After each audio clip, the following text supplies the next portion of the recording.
We're back, and the gang's all here. Sphinx City is a modern and magical metropolis where the BBG is capitalism. Greedy CEOs, corrupt officials, and evil corporations beware, because our heroes are on the case. The dwarven chef fighter who married into the mob, Belkor the Butcher Ironbelly, played by Dale Daniels Jr. The goblin monk artificer with a robotic dog that turns into a rocket-powered skateboard, Jaster Fixadet, played by Taylor Hellstrom. The Goliath sorcerer, former assassin and father that's been called out of retirement, John the Painter Smith, played by Daniel Hargrove. The kobold college dropout, alchemist, and street seller of pharmaceuticals, Tint, the TnT, played by mailto. And the dungeon master is none other than Justin Galliani. The 1% may have money, resources, and influence, but they're about to get 99% of their asses kicked. So get the f*** on the subway and let's get started, baby. Hey gang, and welcome back to another episode of Sphinx City Season 2. I'm Justin. I'll be our dungeon master for the remainder of this season. All 2 more episodes of it. And I'm joined today. Oh, I also use they, them pronouns. And I'm joined today by an incredible cast of characters who are ready to play some frickin' D&D in Sphinx City. Let's go around and introduce ourselves, do any plugs that might be necessary, and let's do it alphabetical. Call me crazy. What? What? Yeah, That's so out of character for switch you, it Justin. up. It's never been Throwing done us. before. I'm a maverick. If nothing else. I'm Dale. I play Belkor Ironbelly, chef at El Statuna, and I just had a brief, what's the term?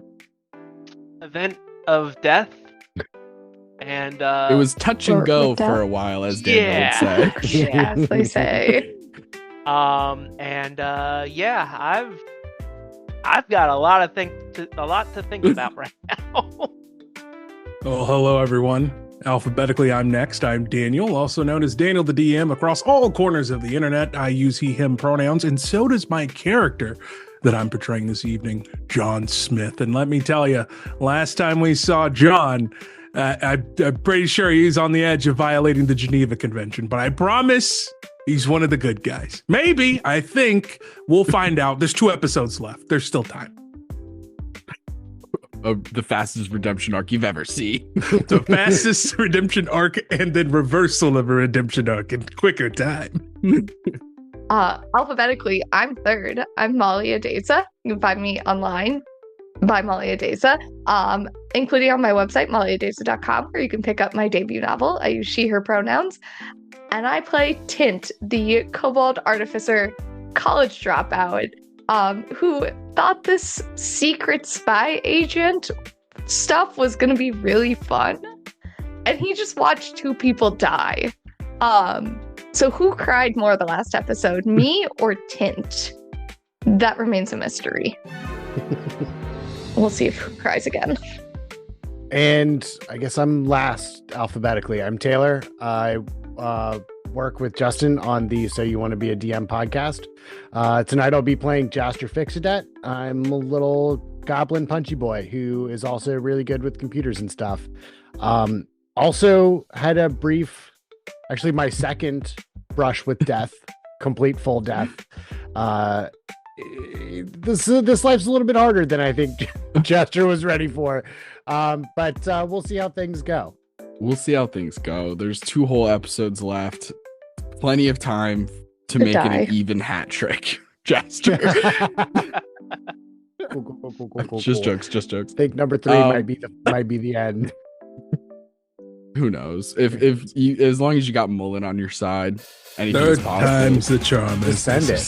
Just send it. Send it. Send it. So, let's do a little recap, gang. Last we left off, our heroes went to the Fey Festival at the Midling Park in the middle of Sphinx City. All this incredible Fey culture, food, music, games, all this cool stuff going on. But there's one stand that's selling turkey legs. They stand out. They look weird. And sure enough, this is Dr. Avanasti and Laura Ka, head of PR of the AstraZeneca Pharmaceutical Group. When the combat begins, a bunch of people around the Fey Festival who are eating these turkey legs explode and turn into meat monsters. It's disgusting. Go back and watch that episode. You're not going to want to miss it. Spoilers ahead. And our heroes valiantly destroy that monster. Kill Dr. Avanasti, unfortunately causing an explosion to happen. But luckily, with the help of a Phoenix egg, they are resurrected and brought back as John Smith, our level-headed, cool as a cucumber assassin. Those are definitely the adjectives I would use. Has a dragon. In that moment. Has a dragon and a cockatrice aiding him in Classic intimidating the old dragon cockatrice combo. The old dragon cockatrice. A number 4. Extra crispy. And we find that Laura Ka is willing to give up a ton of information for her life in exchange for not being killed and also not having individual parts of her body petrified and broken off in a form of intense interrogation. Fingers crossed for Laura Ka. I don't think she's going to make it, but we'll find out as we jump back into where we're at right now. Jaster and Belkor, you guys are moments away from having been revived. You are essentially at like 1 hit point, still like covered in wounds, still incredibly damaged and bewildered at your situation as tint is kind of over you both, and you are covered in the yolk of a warm phoenix egg. It's just holding both halves of it. And as you come to, you like drop, oh, it worked. And he throws his arms around both of you. And now we're all just a sticky mess. God, thanks. Oh, I appreciate it. Thanks for bringing us back. So, Belkor, you good? Yeah. Yeah. Give me a minute. Yep. Yeah, gotta make sure all the bones are still where they're supposed to be. Oh man. Belkor just has like just 1,000-yard stare of just happening. Yeah. First time's always the roughest. I can say that. Continuing. I think I'm gonna take a look at some of these different vendors, see if if I could probably maybe snag a couple more food. And You're hungry right now? I just died, man. I just died. You do not know what I saw on the other side. You're absolutely right. I just did like skate tricks until Tint brought me back. Vastly different experiences. Yeah, the afterlife's really not so bad when you give your soul to a skate god. Ain't that the fucking truth, brother? I just imagine like Mullen just in the clouds, just yeah. Just a tasty guitar lick.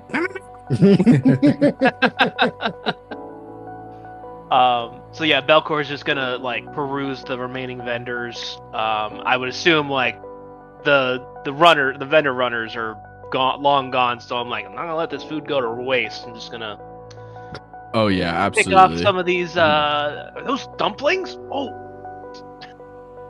Yeah, it is, you would know this, Belkor, of course, but dumplings for the Fae are called raviolis. Mhm. And so I forgot this you was find the a bunch of raviolis.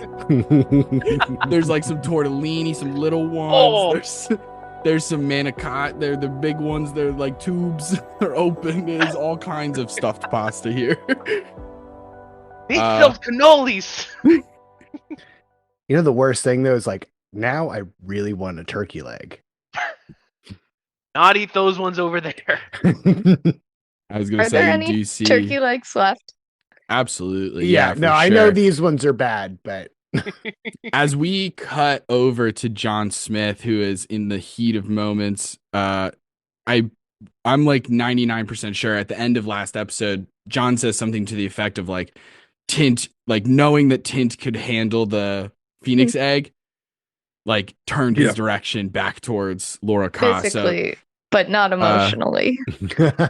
Matt, of course. Yeah. Tint's like, It's all right. his kid. goggles are filled. His There's, tears. like, water in them. He's like subtly trying to empty them. So, Belkor is going to get some food. There's tons of it everywhere. Anything you can imagine that would fit that Fey culture of cuisine. Jaster and Tint, if you guys would like to look around for any clues or any like hurt people, even to like help them out or like figure out exactly The dead what the scientist scenario body. is. Or, Oh, where'd that bird come from? damn, pigeons, Sphinx City, you know, they're freaking everywhere. Everywhere. Yeah, after Tint, squeegees out his goggles, he might just put them on his head for now. He's gonna be like, well, I can do one thing. Yeah, let's go check out the bodies. Okay. Unless you're looking for anything and in particular, I would say investigation checks. No. Unless your check is Make that. flavored in some type of way to make sense for medicine or nature, survival, whatever. I'll But- take my investigation. 26. 22. Incredible. Okay. I'm going to hold on to those as we cut over to John. John, you have Laura Ka, half snake, half woman, bob sort of haircut with the bangs across and blazer on the top. Obviously, like covered in scrapes and rips and burns and all kinds of damage from the fight. She is grappled by your dragon. Purplish dragon? If I recall. Yeah, it was purple, so that it had a bit of my cloud giant ancestry, a little bit of lightning in there, But yeah, I think John's just leaning down as she's being held within the claw. Yeah, she is. She's incredibly injured and like panting and stuff, and she's like, "All right, John, I hear you. I'll tell you what you want to know. Just ask me the questions." Let me make sure you're ready first.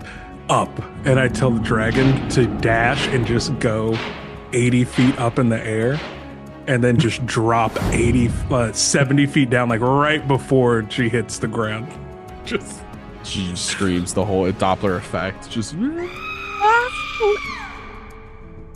Now, what were you planning here? I'm gonna be sick. All right, so here's the deal. My God. So, we were preparing a serum that, upon ingestion, would create sort of a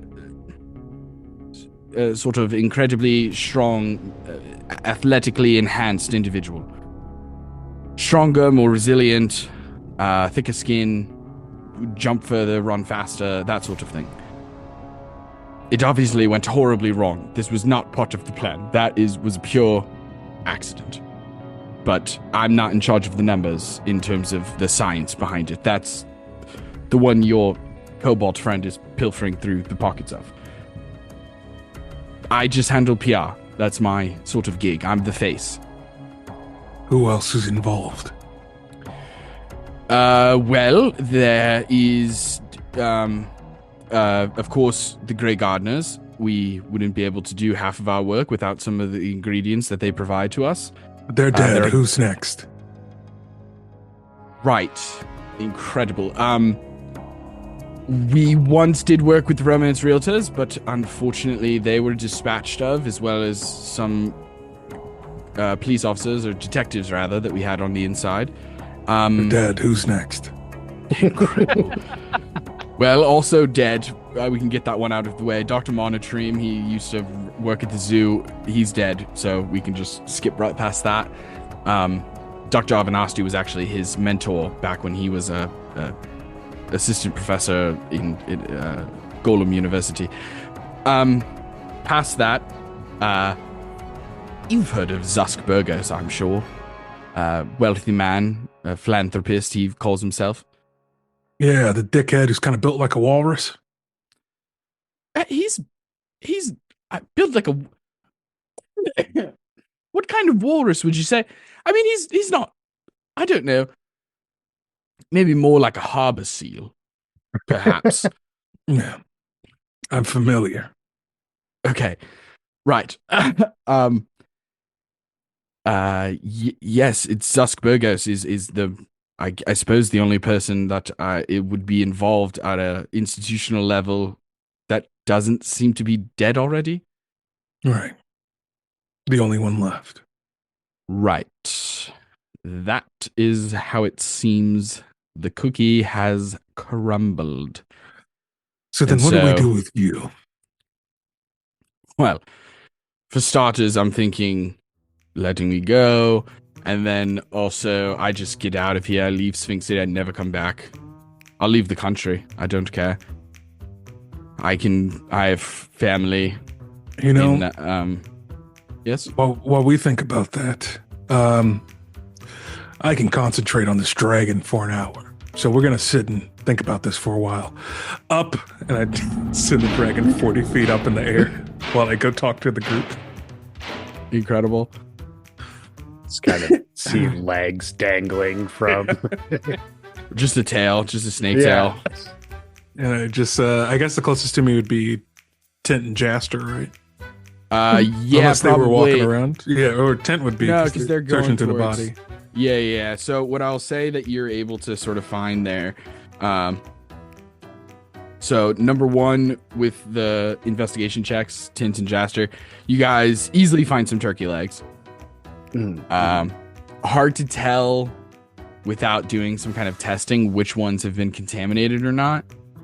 Because you also do find a couple of empty syringes that are still like very much in like packaging almost.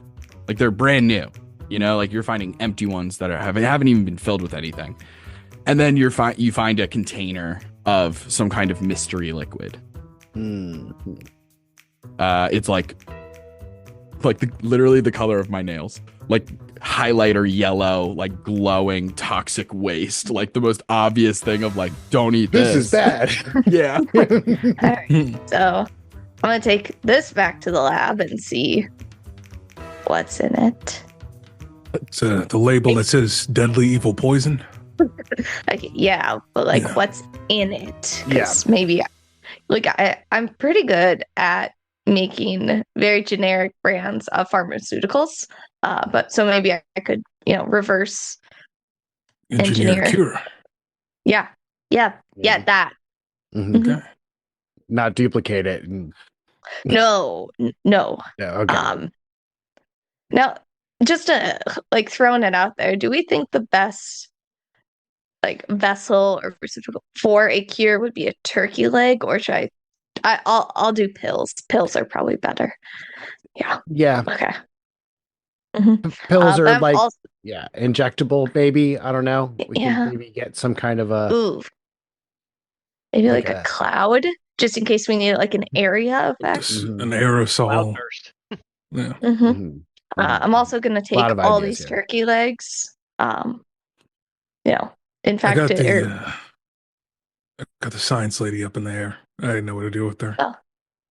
I'm a little angry right now, so. What if I thought I should just walk away. For right now. Well, then we got to fight her turning into a meat monster. What the fuck? All right. I guess keep her. Yeah. No. I guess keep her around so that when I have the cure, we have someone to test it on. That's inhumane. Yeah, I mean, That's just straight going to human trials. We're going straight full, like, not When even. I said we're violating the Geneva Convention, I was baby. about to say, I'm pretty sure that's frowned upon, but.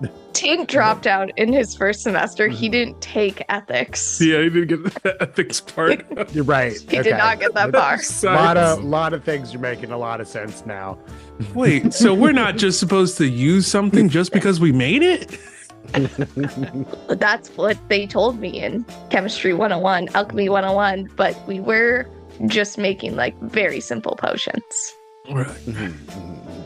Jaster, you will also find Avanasti has a communication device Oh, word. on his person, and there's nothing in there that is like surprising or even like that helpful, like text to Zusk Bergos, like texts Right. to Grey Gardeners, like just like validating all of your previously discovered information, just being like, yep, he's connected to all these people, like that all checks out. There is something interesting on there though, as you get into the phone, sort of jailbreaking in, or even just using his dead thumb to touch the thing or whatever. Jailbreaking Why is not? just Yeah, Face you don't ID. even really have to be Face ID. I know how it works. Yeah, it's brutal. Tip to the kids: take your Face ID thing off of it, because police officers can use that to get into your phone. It's fucked up. Anyway, you eventually find some banking information that isn't connected to Avanasti from a personal banking level, but connected to AstraZeneca. And it has to do with a group, like an entity, a business, a company, whatever, called Integrity Financial. Mm. And it looks like they've been receiving some funding from this group. Okay. Well, good news. Specifically, there you don't see anything, like even if you go a little deeper into the records and stuff, spend like the next 5 minutes just like scrolling through financial records, you don't see anything that goes back past 6 months connected Okay. to specifically Integrity Financial. That name is only 6 months old. Okay. Hey, John, I got some more questions for our friend. Yeah, I'll bring him back down. Down. Oh god. Wait, she doesn't have a New York accent. Oh my word. I've forgotten myself. My god, I'm all topsy-turvy, unfortunately. John, really, this is unnecessary. I'm more than happy to give you whatever information you're looking for. Please, this does not need to happen this way. Yeah, I mean, this is more. No, I get it. You guys are getting a lot of pleasure out of it. Fantastic for you. But I No, mean, you did kill like 10 people here. for sure, on accident, but yes, involuntary manslaughter, they were not supposed to die. Mhm. I don't think you understand. It's not up to me what happens to you right now. Oh, it feels like it is. It feels like it is, John. It feels like you're passing off the blame, deflecting a little bit, my friend. and it's like no. moving closer. What I'm trying to Obviously. say is that unless they tell me to do otherwise, you will be a pile of charred flesh by the time we're done talking. So I suggest Okay. you say more useful things. Continue, Jaster. So, what do you know about this Integrity Financial company here? The lightness that you said that question. Hmm? So what do you know about? What do you know? What do you After know? being Yeah, said, yeah. after what Anywho. John just said. Yeah, And then you, so what do you think? yeah. No, Insane. but I like very The much. I'm trying to juxtaposition is keep that wild. menacing Good look. cop, bad cop. Good cop. Yeah. Kent is also like moving up behind with like a turkey leg as a club. Oh, amazing. Actually, Tint, can you make an alchemy check also, in addition to your investigation check from previous, and then hold Yeah. on to that number? Okay. Jaster, you asked this question about Integrity Financial. Laura Ka says, right. Yes, they're new. We didn't deal with them in the past. They sort of popped up out of nowhere. They're a hedge fund group. They finance a bunch of. They invest in tons of different companies. They reach has been pretty far so far in Sphinx City, but they've sort of been operating a little under the radar. I think I mean, with a name like Integrity Financial, you could sort of get away with a lot of things just because of the anonymity of it all. Mhm. But yes, they've been financing some of Avanasti's most recent projects. Actually, and there's like a fraction of a second where she thinks about like not lying but withholding information, and she looks at you guys and kind of looks at John a little bit and immediately turns away from John and looks back at Jaster and is like, yeah, so they were also financing this particular experiment, this project, Right. here to create this serum. I don't know who runs them. All I know is that they have their hands in several pockets, including AstraZeneca. There's like a media company called Honey Tongue that they have their hands in. I think Zusk Bergos is involved in it, but I haven't researched any much further than that. Mm-hmm. I feel like a lot of this we could have found out on our own. I have know no idea. I know that they idea who's in also charge. have some real estate holdings Okay. across the city. Mm-hmm. Like the Excelsior warehouse. I think they may have dealt in the sale of it, but I don't think they currently own. You're talking specifically about the one where Thistletrick was thwomped by you all. Yeah. No, they don't currently own it. I don't know the phrasing. Chaperoned the sale of it. Okay. Oversaw the sale of it. But no, that's what's that old man's name who owns the Mothman company? Mr. Mott. He owns Excelsior. Right. Or at least the warehouse, the plot of land that the warehouse is on. He doesn't. Yeah. Actually, no, I think he does own Excelsior. Well, he bought out what remained of Excelsior. Obviously, that completely tanked. All right. Well, what about the Enigma Resort and Spa? You know anything about that? Oh, I mean, it's a very fancy spa. It costs a ton of money. Sometimes, important conversations can be had in the sauna because you can't wear a wire in there. But it's not super connected in any way. You know what I mean? It's just the sort of business that sort of will turn the other cheek. Gotcha. Give them a little extra money. They'll let you use the sauna as a meeting room for illicit dealings. But as far as I know, I don't think the owner is, other than that, deeply connected. I think they're just making money in a situation. All right. Are you looking for Zusk Bergos next? Is that your plan? How did we get to him? Well, once he finds out about this, he's going to realize that pretty much everyone underneath him is dead. And then he'll probably panic and start to enact his plan, even though it's incomplete, which will involve him finishing the work on some sort of teleportation device or way to open a rift so that he can chaperone a bunch of invaders from a distant galaxy sort of thing. Aliens? Really? Yeah, I know it sounds far-fetched, but they're super real. I've seen them. You've seen them? Yeah. Have any come here? Yeah. There's probably a couple dozen here already. Is Zusk an alien? Not that I know of. I don't think so. Okay. I just kind of seemed like it. I don't think so. Okay. But yeah, I mean, so far the aliens who have been here so far, they serve on the board of directors of. Well, some were on the board of directors for Excelsior, and then also there are some shareholders of Romance Realtors, and so on and so forth. They're quite wealthy. What do they look like? Well, they use magical devices to make themselves look like some sort of humanoid. So if they're just walking on the streets, it could be anything. It could be a dwarf, it could be a half elf, orc, whatever. It could be you.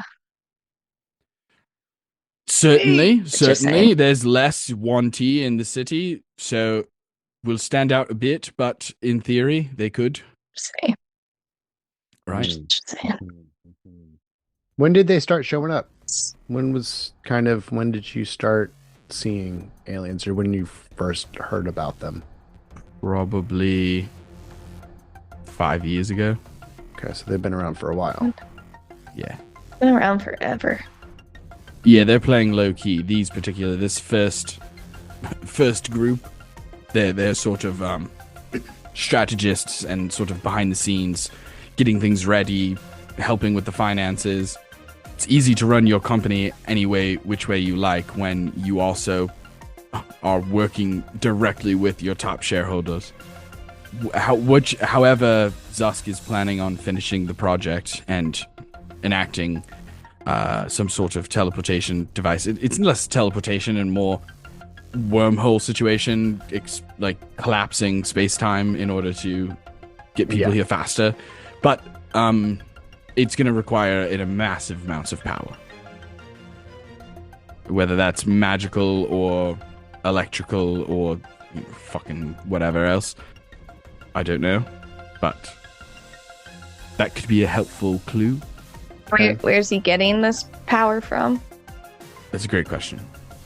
Oh, I don't okay, know. so I imagine that there's going to be a way to find out where power is being redistributed to, or I don't know, find one of Zusk's many properties and see which one works out to has a make giant sense. I don't know. generator. Yeah. All right. It's not as if I am receiving all the information. Zusk isn't necessarily telling us every single detail of every single part of the plan. We were very much compartmentalized by nature, by design. But that is... I don't know a ton more. If you were to, say, contact Zusk and say something along the lines of, I got away and we need to meet up somewhere, do you think that he would follow through and come meet up with you, or no? Can I check her for a phone while I'm at the... Yeah. Yeah, for sure. I mean, she's grappled. You could just grab one.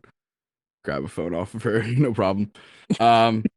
She takes a little bit to answer this question because, once again, she's going through, like, in her head, just doing somersaults. She's the head of PR, right? So she's good at talking. She's good at lying.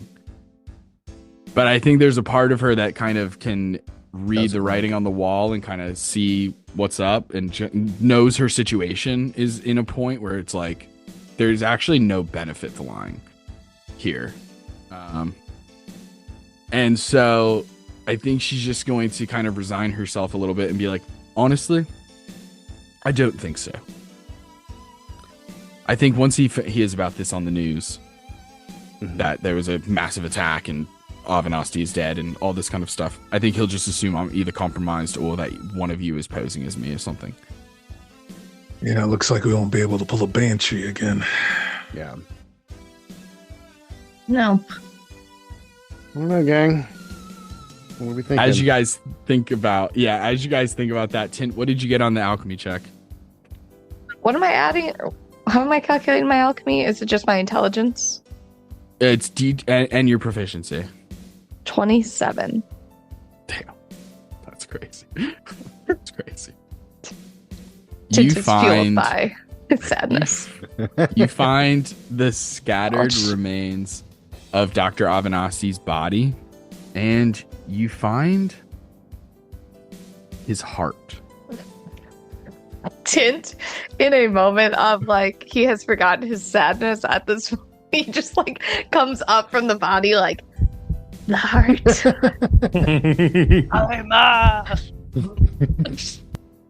What is so special about his heart that would draw Tint's eye? If it's just a heart, like, yeah. No, I mean, physically, yeah. I mean, it that's what it looks like. It looks like just a heart, but it is giving off, even though it's no longer beating. It's taken a little bit of damage. just from the explosion and stuff like that. It was pretty easy to get it out of his body because his ribcage was completely shattered in the explosion and stuff.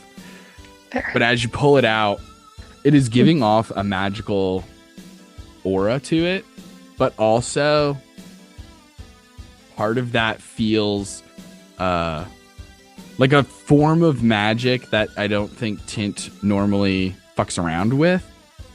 But you maybe have heard of it or read about it or something. You rolled what, like a 27, you said? Yeah. It's got a little bit of an essence of divine magic going through it.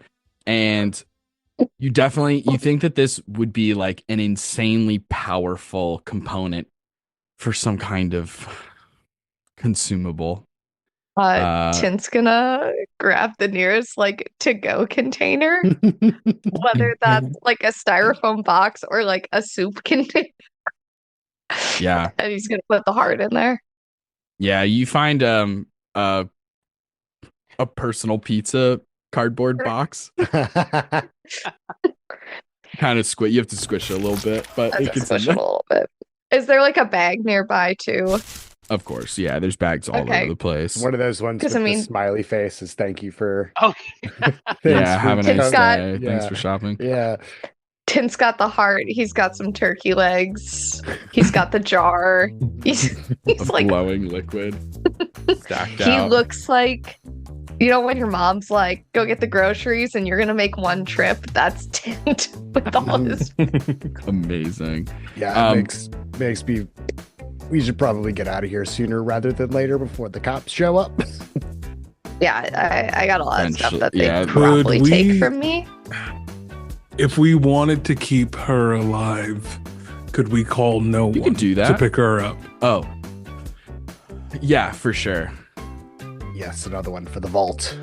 Yeah, I was about to say, we've got like what, 2 others? We still got 2 from first season. Yeah, there's 2 detectives. Adams and Jefferson are on ice right now.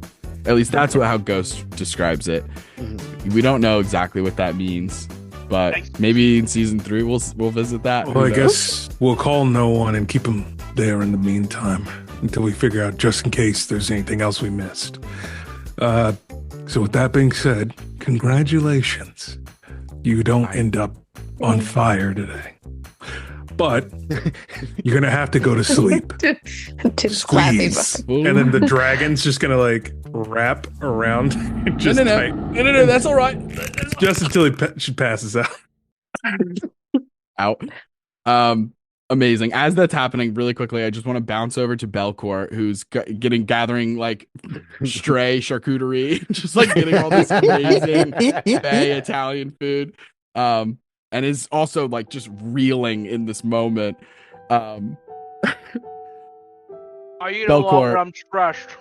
Yeah, what are you doing? How are you feeling? What's going through Belkor's mind? What's up with Belkor as the rest of your party is doing what they're doing?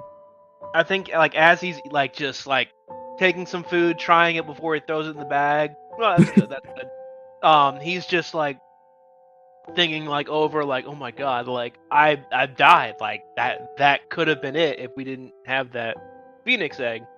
Like and then he thinks back to the Don. He offered him a little vacation, like all paid and stuff, and I'm like, and Belkor, I want to say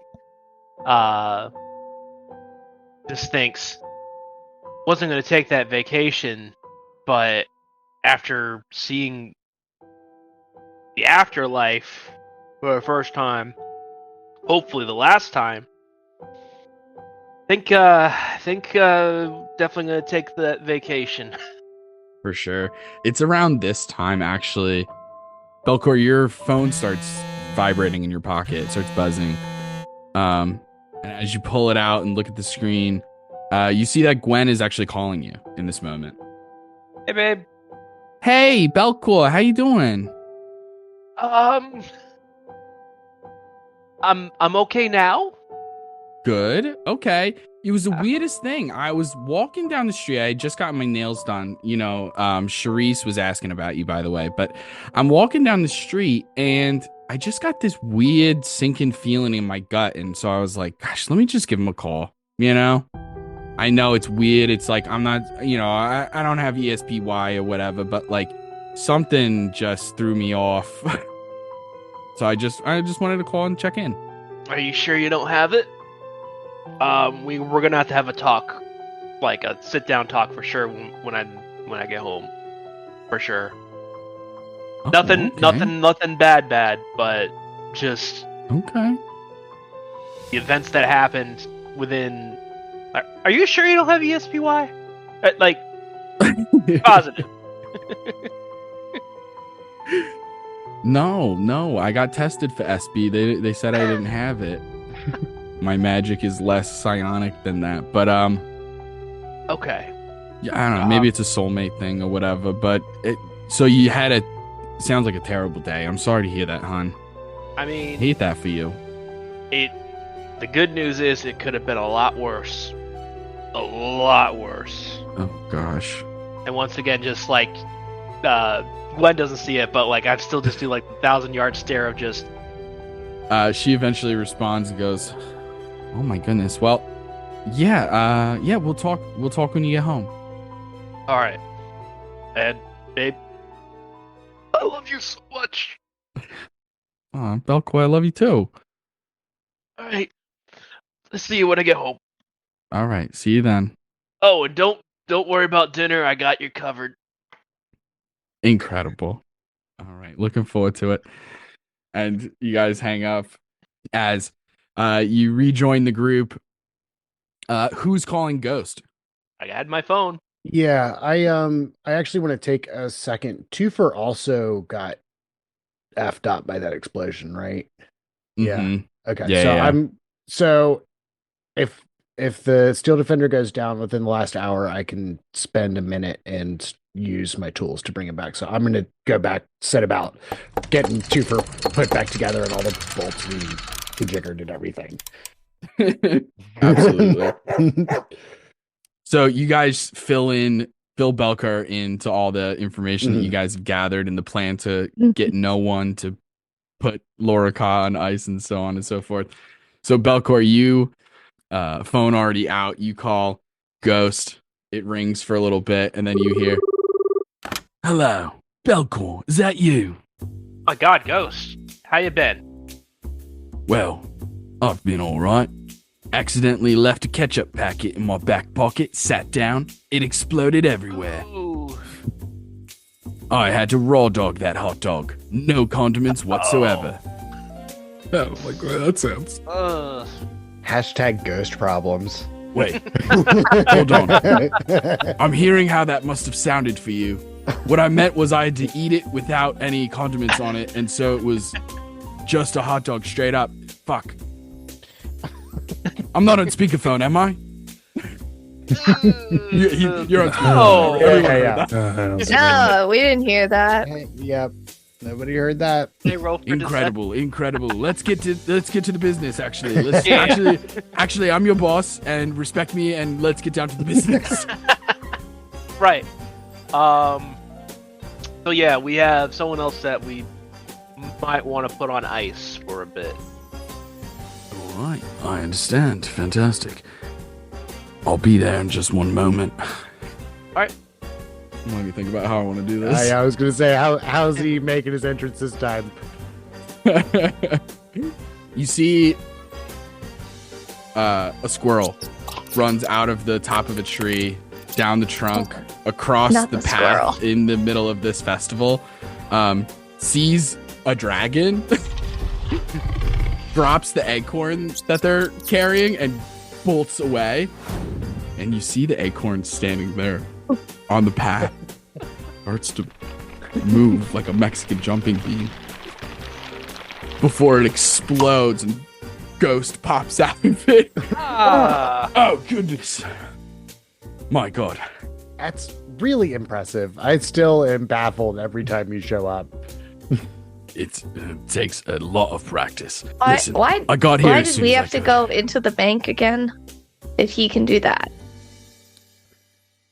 Well, I can't help you all the time. Sometimes you have to figure things out for yourself. Why? It seems so weird. I mean, listen, that's how things work. Sometimes I have other things I'm What? working on. I can't Wait. be doing your guys' like work raw for you. dog eat a hot dog. I didn't say that. I never said that. 100% you said that. Pretty I sure you cast said gaslight. I cast gaslight on all of you. My kid calls it them Nothing. glizzies. I don't know why. And then I was All like, right. "Oh, okay, glizzies." And then he laughed at me every time I said it. I don't know why. He only laughs at me they only laugh at me when I say it. So, John. Yeah, What? glizzies. Yeah, Is that two Zs? that's what yeah, that's what the cool kids are that's what the saying. kids are calling it. So that's what I Mhm. started saying around. Like, hey, let me grab a couple glizzies. And it cracks him up every single time. It does sound wild, but then again, so does what I said. All right, listen up. Where's the person? Who are we putting on ice? I snap my fingers. The dragon disappears, and Jesus Christ! the body plops down 10 feet, How did I miss that dragon? face first. All right, I'll take her. Fireman just throws it over the shoulder. All right. Wait, quick question Oh yeah, before you go. of course. Nowhere is this organization? KnowOne. KnowOne. Sorry, Nowhere is something totally different. I'm bad. You don't even want to know. Is your organization? How do I put this? Multiversal or universal or global? That's an incredible 'Cause, question. We That's an need. incredible question. I wish I could answer, but you don't have clearance. Not yet. And he sprints away with Laura Cobb bobbing on his back as he dives headfirst into a mailbox, like one of those blue public mailbox things, and dives through the little chute at the top with Laura Cobb. From a distance, you hear bone crunching as he slams his body and Laura's into this hole and vanishes to go put her on ice. As your question was quickly avoided. All right. Sort of answered in so the much way that for- it wasn't answered. Right. But Well, so much for trying to warn him about the alien invasion. But all right. Hey, John, real Yeah. quick. Don't call it a glizzy. Why not? It's just your son's messing with you. Just don't. I got the rug pulled on me, didn't I? Yeah, pretty good. Okay. So, it's at this moment, actually, that you hear a quiet voice call out from behind like a tree, maybe like 30 feet away. No, call them glizzies. That's good. Glizzy is good. Right. What are you doing? The tree is like, what? Have you been here the whole time? Me? Yes, you. I've Over been here for a while. I've been I here for a checked my little bit. phone. Did I get a text message from them like I told them to if something bad started happening? Absolutely not. Interesting. Did not. Because I had my phone. The ringer was turned all the way up, and I didn't get a message from you. Oh, it didn't go. When people started turning into meat monsters. It didn't go through. No, yeah, because it's not even a Oh. draft. Sorry, Dad. That was Listen, I panicked. Okay, people were turning into meat monsters. I was freaking Right. out. And that's why you should have messaged me. What if I casted a spell that was big enough and it could have harmed you? You summoned a dragon. Are we gonna talk about it? What's its name? It doesn't have a name. It's an Can I extension of ride the it? draconic spirit that I don't know. Weight class is weird when it comes to actually mounting beasts. Regardless, no.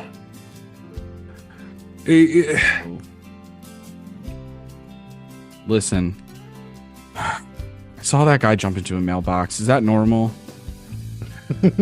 For him, That's yes. crazy. yeah. Don't try it. And that woman, did the dragon kill that woman or? Well, no. No, she's unconscious. Well, no, I'm really glad we didn't kill her. Good. Stares at Tid. What? Oh, Waves a turkey leg. Hi. hello. I wouldn't eat those. People Oh, were turning no, into I'm meat gonna- monsters. Yeah, I'm gonna do experiments on them. Oh, okay. Stay in school, kid. So, all right, 10th grader, I guess. Yeah, high school, I guess. Whatever. I went to I'm catching college. strays from high school. I I get went it. to Middle college. school. Who is this That's kid? so cool. So Thank you're like you. a She's child not a kid. prodigy kind of thing? Got in early? That's sick. I'm an adult. Me too. No, you're not. Anyways, we need to make sure that you get home safely because something People are turning big into is meat monsters. and possibly something worse. We might be getting invaded by aliens, or the dead might be walking tomorrow. So I need to spend the night getting prepared and getting you bunkered in. More than likely, not even at the house.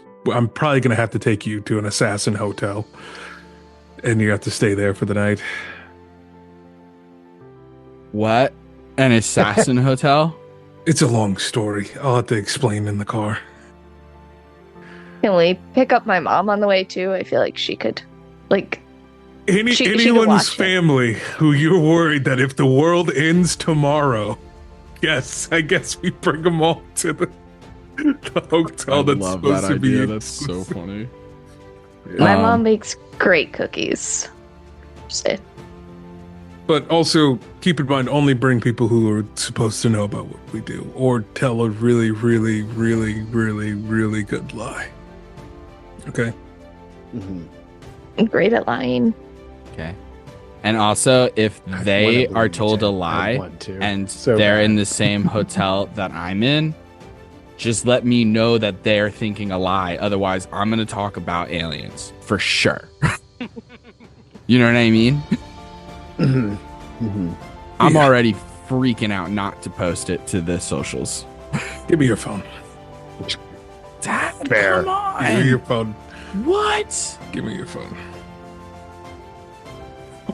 Just like the whole body goes so limp. It is just like, just like, I go in and I just put a parental lock on every social media app. Can still use the phone, can still search stuff, but I'm just a parental lock that just a code only I know. Mhm. And it's something simple, just like their own social security, just a number that kids will never want to know or remember until it's actually important. And then I hand the phone back. All right. Unless there's anything else we need to do today. We should probably cheese it. Really, and honestly, You begin to hear sirens. You Yeah. begin to hear like even like a helicopter. You can't tell if it's a police one or a news one. Oh God. Yeah, And we got to I- get back to the car, Right. which was So- kind of like, I mean, you did like, like 10 readjustments to get into that spot. So to I get did. back out. I did. Oh my god! You Yes. should see him K-turn. Anyways, let's to the car. all right. I guess I'll meet you at the hotel. I gotta run home for a little bit, and Gotcha. I'm gonna like get the last couple little screws in place on Twofer and like smack him on the back of the head. And the little jet engine starts spooling up. Fair It's enough. alive. Belkor, you need a ride? No, I think I'm gonna walk. Still got a lot of stuff to think about. Listen, I've been through the worst part of what you're fearing could have happened, and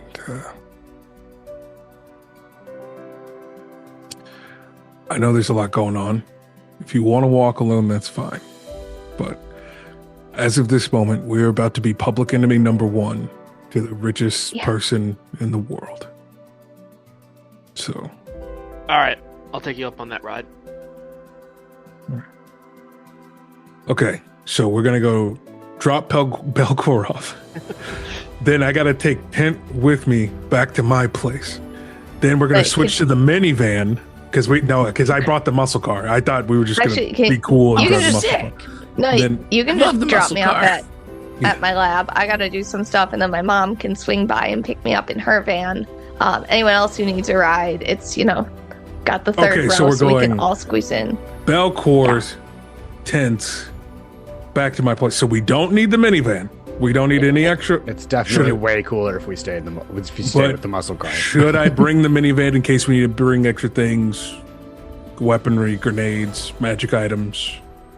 Got all I need. Or we could load up my mom's Ray is minivan freaking out right now. Grenade. Just like looking at Belkor and like other members, except everyone but his dad, is just looks at Belkor and goes, "Grenades?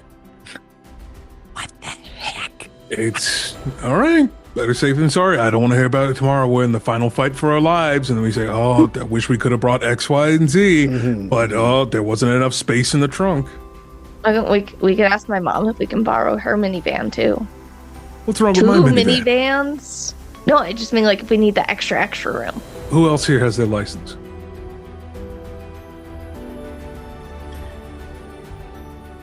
What? You ride a skateboard everywhere.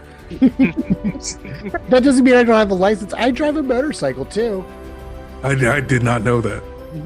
We talked about this because Tin also drives a Right. Oh yeah, Drives a motorcycle. Yeah. Well, then should we all take motorcycles? I have a motorcycle. Yeah. No, mine's in the shop. Okay. I mean, would you like to ride my motorcycle? I mean, I got one that it's like imported. You want me to ride your motorcycle? You want to trust me with that? Dad, don't let him. Dad, don't let him. You can ride wreck with me. the motorcycle. I mean, I have 10 vehicles. I think it was 6. It was 6? It was like 5 or 6 because you rolled a d6 to see how many vehicles you had. Out of those and vehicles, multiplied it by 2. Yeah. Does this make any sense? Okay, never mind. I only have one motorcycle. One car has the summer tires on it. One car has the winter tires on it. Never mind. I only own one motorcycle out of the 6. It's fine. If my mom has to come to the Assassin Hotel with us, I'll just ride with her in the minivan. And then if we need the minivan, it could take it. Fair enough. All right, let's get in the car. It has the screens, so we could watch a movie if we wanted. The sirens are so close. We gotta go, guys. Son of a bitch, he parked right behind me, even closer. Amazing.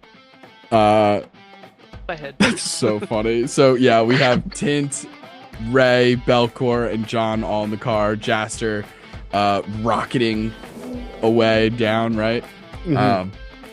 You're all heading off in your own directions, going back to your places in order to continue working and preparing for the next day and the battle to come.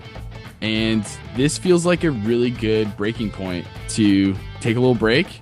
And when we come back, we will finish up with episode 7 and see how our party is preparing for the final battle with Zusk Bergos, the richest man in the world.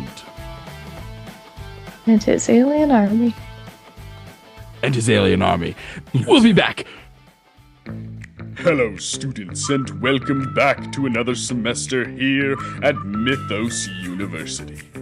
This is your dean, the mighty Zeus. I speak for the entire faculty and staff when I say we are thrilled to kickstart another year of academics, athletics, and ambition. Here at Mythos, we want you to explore your passions, test your limits, and fulfill your destinies. Whether you're a gifted athlete with God-given talents hitting the gym, or you're hitting the books and racking up A's, or maybe you're rubbing elbows at the next rager on Greek Row. No matter what, you're welcome here. So You Wanna Be a DM presents Mythos University. Has your dungeon master ever said no to your shenanigans during a game? Well, with Galliani and Hellstrom, they can't do that. If your DM denies your fever dream interpretation of the rules, then you're gonna want Galliani and Hellstrom in your corner. So just email us at soyouwannabeadm@gmail.com, or you can search for So You Wanna Be a Dungeon Master anywhere you find your podcasts. And remember, if you're not having fun playing D&D, something's, wrong. I have DM dysfunction. I have DM dysfunction. I have DM dysfunction. A recent study published by the Bardic College of Lore claims that 69% of dungeon masters suffer from DM dysfunction, or DMD. This condition has more facets than your favorite polyhedral. Some have reported burnout, writer's block, issues with balance, or inner party problems. At So You Wanna Be a DM, it's our mission to not only fight the monster-like symptoms of DM dysfunction, but to treat the very cause of it. To do this, we implement auditory technology in the form of the podcast So You Wanna Be a Dungeon Master. By listening to the tips and tricks provided by Justin and Taylor, DM dysfunction can become a thing of the past. I've been a listener of the podcast for over 4 months now, and I don't have to worry about DM dysfunction anymore. And I just DM'd my first homebrew world, and I didn't have to worry about DM dysfunction. With all the So You Wanna Be a Dungeon Master content that I consume, I'll never have to worry about DM dysfunction ever again.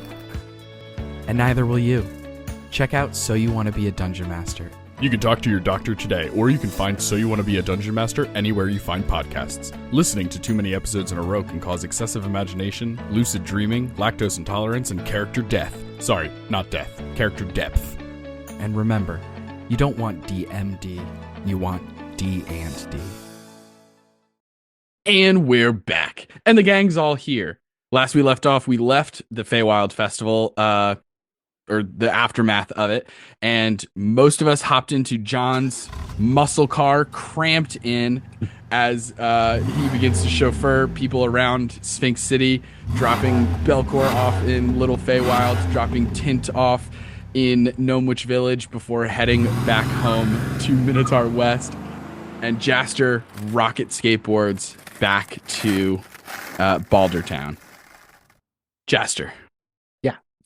As you are rocketing home, skateboarding, there's so many opportunities riding the streets of Sphinx City on Twofer. It's like a skate video. There's just so many different things. There's like boards in the street, like pallets next to restaurants of previous shipments, and things are like lined up in a way.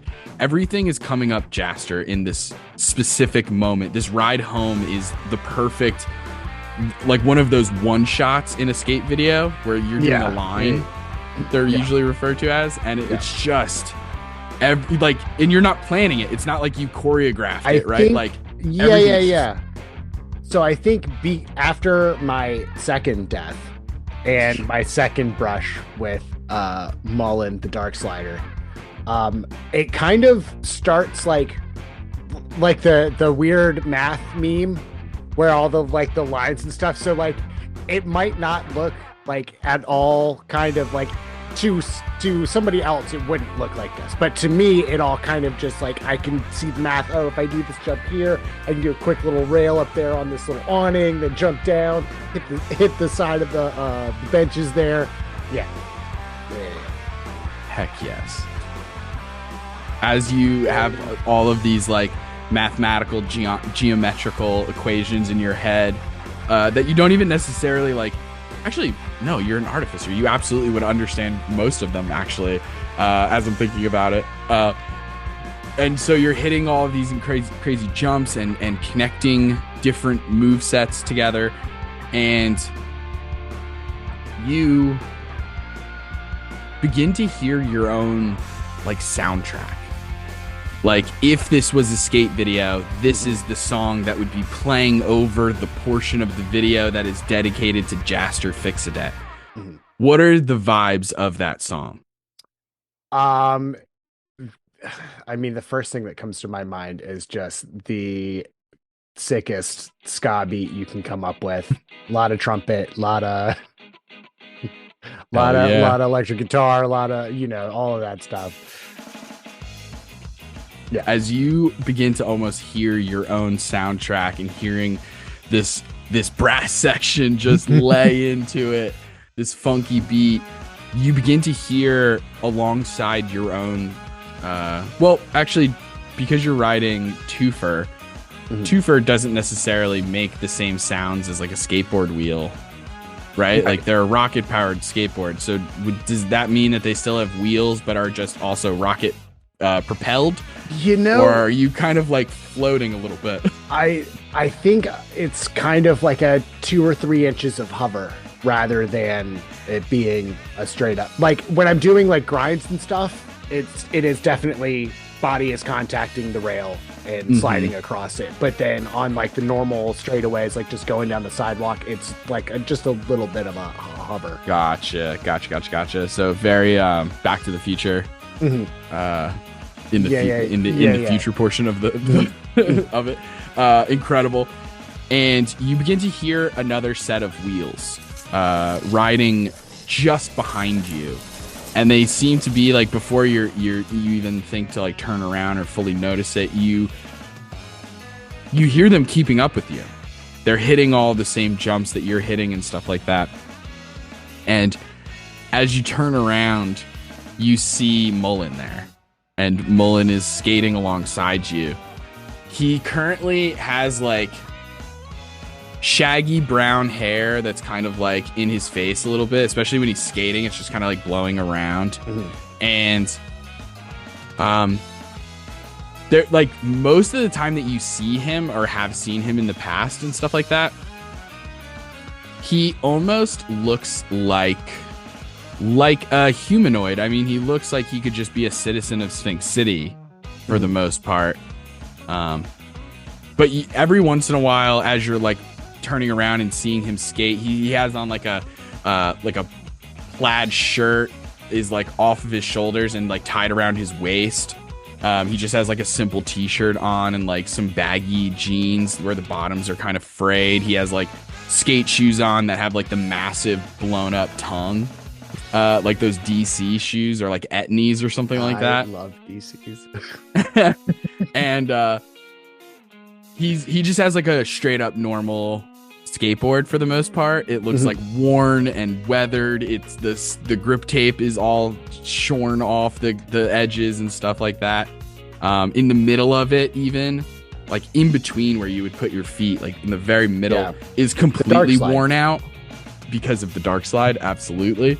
As you see him pull off that move. But as he pulls off that move, you see him go into this like 1.5 kick flip so that he lands with the board upside down, the grip tape hitting the rail and beginning this grind. You see his board begin to spark, like as the grip tape is rubbing up against the metal bar.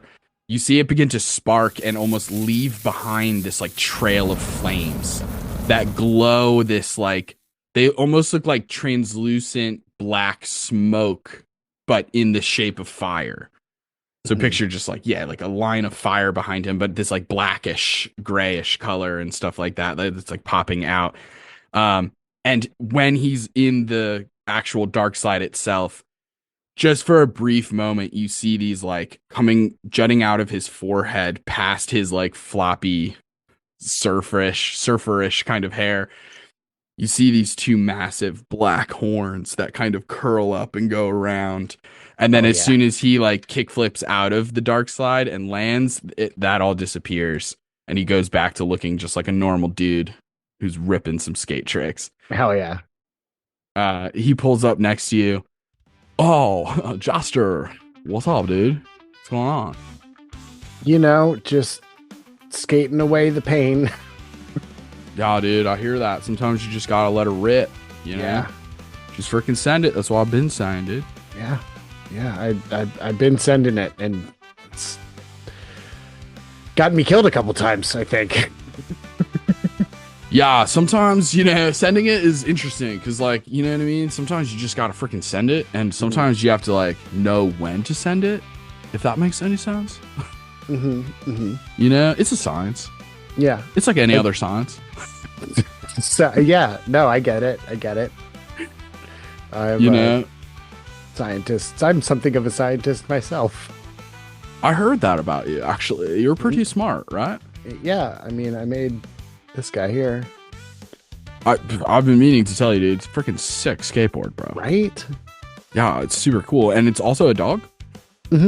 Yeah, Crazy. he helps me out in fights. Wild, dude. That's sick as hell. What's his name?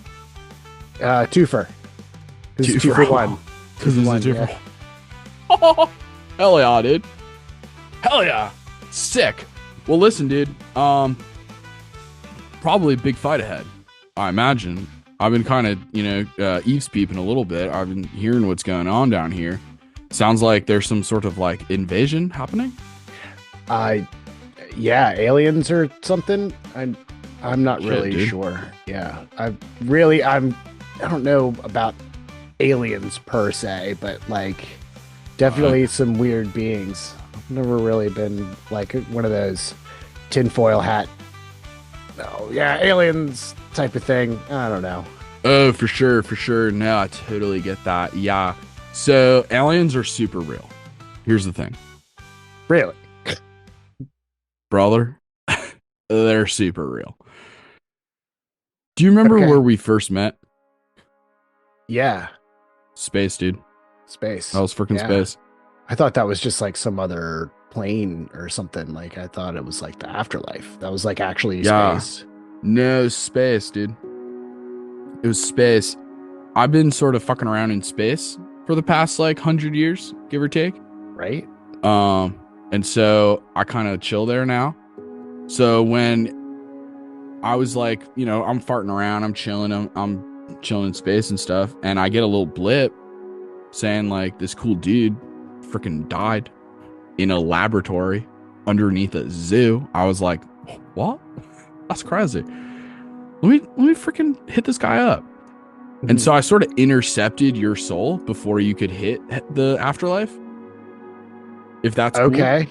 Yeah, I'm totally cool with it. I mean, yeah, I'm really leaning into the whole skating thing. Like, no, dude, it's a lot of fun. It freaking suits you, dude.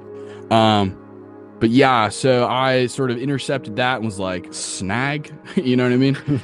And so here you are, and I'm like, brother, we have work to do, Yeah.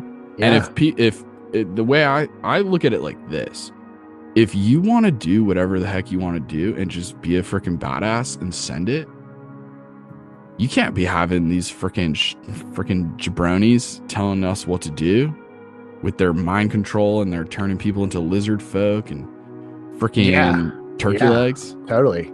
Yeah. So we gotta freaking take them out. I still really want a turkey leg. No, that is interesting actually, because it did terrible things to those people, but I'm sure you could get a safe one. Yeah. Yeah. I guess that is really taking the just send it sort of mantra really to heart. Whoa. Anyway, yeah, dude, so I'm in space and shit, and like I don't know, it's pretty chill up here. But there's a lot of weird stuff going on, and it's like big up here, right? Space. Yeah. It's known for that. That's like one of the main characteristics of space, is that it's huge. And yet there's these couple of bozos that kind of feel like they're encroaching on some territory, and they're sort of like getting a little greedy. Okay. I don't like them. Well, let's stop them. Hell yeah. That's exactly what I wanted you to say. Who are they? They're bad dudes, dude. They're bad dudes. They're crummy, and I hate them, and they suck. Yeah, they're bad. because like I'm a big believer in like, hey man, do what you want, you know, whatever. Hell yeah. Just let her rip. Just send it. But also, don't be a dick about it, you know? Right. So that's kind of my mantra. That's kind of the words I live by. Just send it. _ don't be a dick. Yeah, just don't be a dick about it. If you're sending it makes other people feel bad, then that's probably not the best way to send it. Mm-hmm. You know? Signed, sealed, and delivered. Anyway. So Signed, sealed, delivered. And he Mullen pops his skateboard up and grabs it in one arm. Kind of like goes to like dap you up a little bit. And he's like, all right, but it's like so weird. It's like one of those things of like he goes in for like this dap and then immediately starts doing like the weirdest little things to your hand where it doesn't make any sense. He's like, oh yeah, here you go. Oh, you go. All right. All right, dude. So, yeah, I'll I mean, I got you on speed dial pretty much. So I'll let you know when things progress to a level where you guys are ready. Ready for Space. Okay. Maybe. I mean, let's handle Sphinx City first. Yeah, but like we're gonna go to space? Like not dead, go to space? Oh, preferably. Okay. Maybe. Enough. Again, I don't know, dude. You know, I'm just sending it. I'm just seeing where it's taking me. All right. And I think it's taking us to freaking space. But who knows? Who knows, man? Well, cool. All right. Awesome. All right. I got to kick it. Yeah. All right. Cool. See ya. You see him just skate around a corner into an alleyway, does like a wall ride, and as soon as you turn the corner, he's gone. Vanishes. So cool. And the rest of your ride home is filled with this ska music and this weird premonition of what is possible to come. If it was Tony Hawk Pro Skater, it'd be all one combo all the way back. Hell yeah. Heck yes. Belkor, you were dropped off first back at Little Feywilds to your home. As soon as you walk in with your bag full of food from the festival, you're greeted immediately by Gwen, who rushes up and gives you a big hug and is like, oh my god, Belkor, finally you're home, and gives you a big hug and a kiss, and is like, all right, here, come into the living room. I fixed us some drink. She has like some candles lit. There's just like a bottle of wine open with 2 wine glasses, and she just is like, she sits on the couch, like pats the little cushion next to her, and she's like, come here. Tell me about your day. Oh, it was going great. Went to the fair, mostly on a lead, but also, I mean, me and food. Was? Yeah. Hence the Oh, incredible. Here, I'll start setting some stuff out. You keep talking. Yeah, okay. So, yeah, it was going great, and then got into this big fight. Some stuff went down with what looked like spaghetti monsters. I'll never look at spaghetti the same way. Oh no. And I died. What? I died. There was this explosion, and I just died. Oh my god. Well, how are you here now? They fixed you up? They used some sort of magic? So, I want to say about a year prior, we helped free my pals and I. We rescued a phoenix from the bank. The Phoenix from the Bank. Phoenix Bank? Yeah, the Phoenix Bank. That feels a little on the nose. That is a little on the nose, and oddly enough, they actually had a phoenix. Yeah. Smoke I mean, it feels like a little lazy on the author's part, but I suppose that I guess. it. Lazy or intelligent. Right. It's a hiding in Anyway. plain sight sort of thing. Yeah. Anyway. Yeah. The Phoenix gifted us an egg, and we never had a use for it until now. But it gets me thinking, because while I was dead, I want to consider it like a glimpse. Oh, you saw Us. something? You like saw the light or something? You like saw No, like a glimpse, vision? as in like think of it as the perfect future for us. Okay. I like this. This is So good. think of it a field of wheat, far as the eye can see, and we have this within this field of wheat. We have this cottage. Mm-hmm. Like, I mean, this is like the Fey countryside, if you will. Yeah. And inside, like, I walked in, and like at this point, I really thought like I was like, this was it. This was my final like thoughts Oh my god. mind. Yeah. You were there, but it wasn't just you. We had kids. We had children in your vision thing? Yeah, Oh my god. How many kids do we have? I think when I counted, it was just 2. That's the perfect number. Yeah. And I was there for at least, from what I could tell time-wise, like I was there for months, years, Oh my god. and then I was brought back. And like I said, what seemed like years to me was only like 5 minutes of just being dead. Belkor, this And is a lot. This is Before, incredible. and I'll just say this also now, before all of this, your father offered us an all expense paid vacation. Oh, That, that was very nice of him.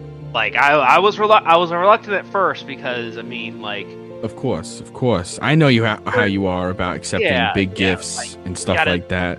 that, and I mean like I got a job to do. I mean, I like, and this is for the greater good of the entire city. Yeah. But like, for once, I feel like this could be a nice breather, like, for both of us. Of course. Like, with me being gone, with the restaurant, as well as my other thing I got going on. Yeah, I know there's a lot on I your haven't plate. been home, I and know. like, I think I'm gonna take him up on that offer. Good. We deserve it. You deserve it. I mean, I know you've had a lot on your plate lately. You're doing so much. You're helping out so many people. You know, and you got the restaurant, you got Sven, you got all the extra work that Daddy puts you through. I can't even imagine. But listen, I mean, kids. That's how did that? I don't know. Just hypothetically, how did that make you feel? Are you pro or I mean, anti? I'm pro for sure. Like, when I saw them, like, it was once again going through my head that, yeah, I've literally died and gone to at least some sort of heaven. As like single Wow. tear just comes like down his eye. Aw. Just I think she like sees that, and you see like as soon as you answer very quickly, where you're like, "Oh, I'm pro." Like I feel good about the fact that I saw this vision that included children or whatever. You see, you guys are married. You don't have to make like insight checks or anything. You see like just a quick relief come over her. I don't know how much the two of you have talked about the future of your family and that sort of aspect of things, but she sees the tear and everything, and she comes in for a really big hug, and she starts crying actually. And she gets pretty emotional in this moment, as she eventually squeezes you really tight and then releases. She's like crying. She grabs a tissue. She's like, "Oh my God, I'm sorry, Belkor. I know you had a rough day, and I don't want to steal the spotlight or anything like that. It's just, what is this, a cannoli? Oh, it's filled with meat. That's weird." And she starts eating this strange stuffed pasta thing that is like a savory version of a cannoli and stuff like that. And as you guys continue talking for another couple minutes, she has to interrupt at one point, and she's like, "Oh my God, excuse me, 1 second. Actually, just hold on to that thought, Belkor." And she has to rush away, and she runs into the bathroom and throws up. And that probably wasn't a good cannoli, was it? She comes back and she's wiping her mouth, and she's still got kind of tears in her eyes, because I can't speak for everybody, but when I throw up, I have tears in my eyes because it's the worst thing in my life. And and she returns and she's like, "I'm sorry about that. I've been doing that all day, actually. I don't know what is coming over me, if it's like a freaking bug or something, but woof. Okay, so you have this incredible vision. I mean, wow. Was it in Feywild? Is that where you think the cottage was?" I believe so. This was no skyscrapers, just Oof. all you can see is just sky, rolling hills. Oh my God. I bet it was quiet. Was nice, peaceful, just the birds chirping. Sounds pretty nice. What are you gonna do? I know you obviously still want to do right by Sphinx City and all your friends and everything. My plan is it may not be the last job, but it will be the last job for a bit, I think. Okay. You're too important to me to lose. And I just don't want to lose it. She starts crying again and just hugs you again, and the two of you go back and forth, and just a beautiful sobbing moment between this incredible couple, this married couple. And just for fun, make a medicine check. For no reason. No reason. None at all. 17. I rolled dice off camera. I do stuff. What did you say? 19? 17. 17. Still pretty good. I'm gonna say I think it's impossible not to come across Belkor's mind. The possibility, however slim, that maybe the throwing up. Dots just connecting Dots are connecting. Dots are connecting. Gwen might be pregnant. Who knows? Just in I want to say in the back of Belkor's mind, there's just that part that's yes. Incredible. But you don't think that either she's not aware, or maybe she's just being a little clueless, or is kind of worried about other things and so is preoccupied. Maybe she's a little bit in denial, no, that couldn't be it. It has to be the flu or something. There's no way it's that. And so you can tell, that if she knew one way or the other, she would tell you. So you don't think that it's confirmed, but again, one of those things where it's it's impossible to ignore the signs, at least for Belkor, given the recent state of events. And so the two of you go to sleep after sharing some wine and some more snacks. There's maybe one more trip to the bathroom for Gwen before heading in for the night, cuddling up and getting an incredible night's sleep, clutched in the arms of your loved one, as we move on to Tint. Tint, Oh gosh. You're on Yeah. your way. You get dropped off. Are you going home first or Gamescape No. first? Gamescape. Gamescape. Hell No, yes. You go Tint over. has learned his lesson. He knows he needs to sleep tonight. Smart. Not go. He cannot go Very another smart. all-nighter. Yeah, but no, he's going to definitely. Gamescape. Okay. Um, You go over to Gamescape. You have your key to let you in. Get into the basement through the secret passages and all the, hidey holes until you're in your laboratory. What would you like to do? the first thing Tint does is turns on some music to really set the mood. And usually he listens to EDM. It's like very pumped up. Tint's in his emo phase right now. He has moved into his emo era. So it is like my alchemical romance. Hell yes. Hell yes, it is. And this It's is like all of the songs that are by emo bands, but like everyone knows them. Tint's like, I'm emo now, and everyone's like, okay, calm down. You know all the small things. Calm down. He listened to the entire Green Day album, like just one of them. Yeah. He was like, yep, like I'm in this now. This is my culture. This is my whole personality now. Mhm. This is me now. So he does that. And then he's first going to get to work on analyzing this toxic highlighter yellow, Hell yes. not poison, but whatever, But poison. Mhm, poison. mhm, mhm. Because he's pretty sure that's going to have to sit for a bit, like whatever he's running on it, right? It's not just going to be instant. Yeah, 100%. Go ahead and make an alchemy check. Not as good. Apparently his brain does not work as well with emo music. It's still a 14. A 14, What? okay.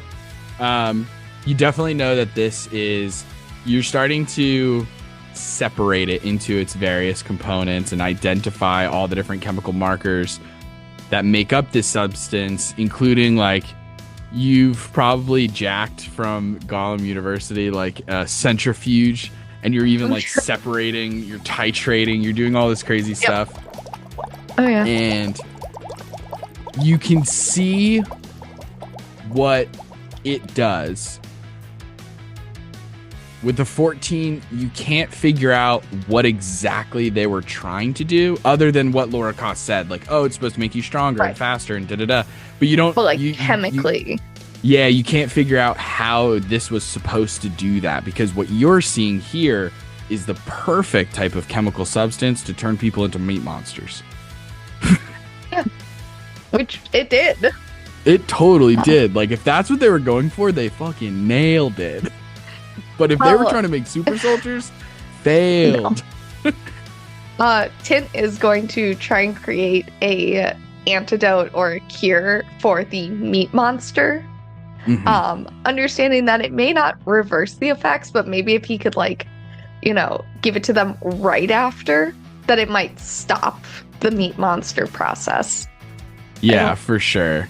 I feel like it's inhumane once you get turned out to try and reskin suit you. Doesn't seem. Yeah, it might be difficult. Yeah. But who knows?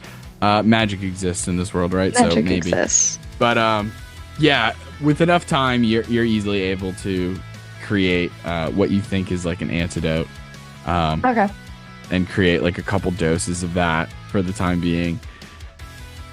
So you have that on hand. Is there anything else?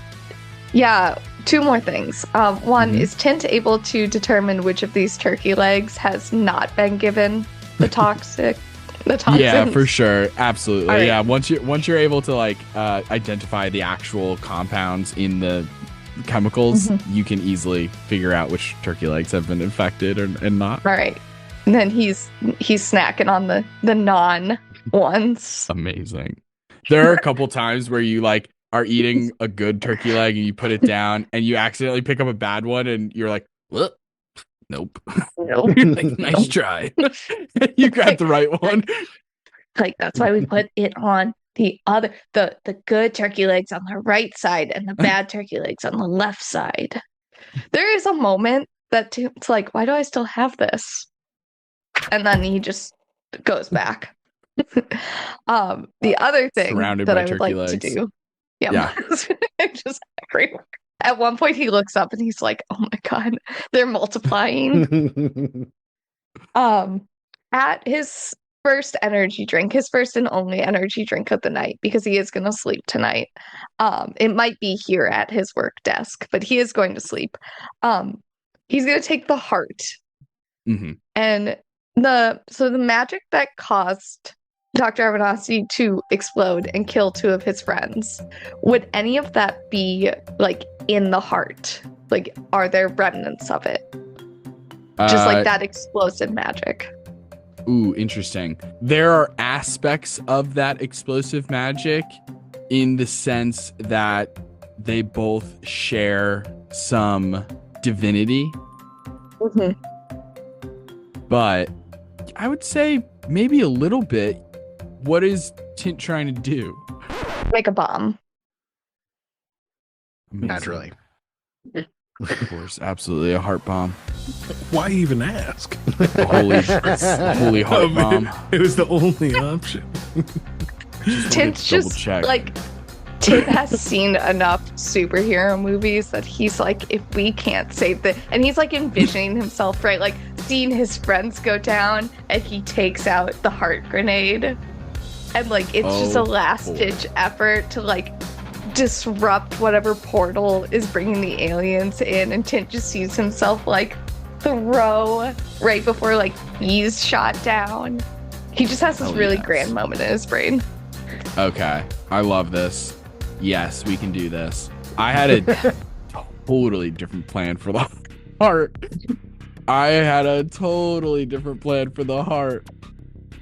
Whoa. Is it better or is it? We'll never know until the action surge. Stay tuned. Go follow us on Patreon. Anyway. Follow your heart. Yeah, no doubt. Okay, I need an alchemy check. All right, come on. If you have any of those, what are they called? Flashes of genius?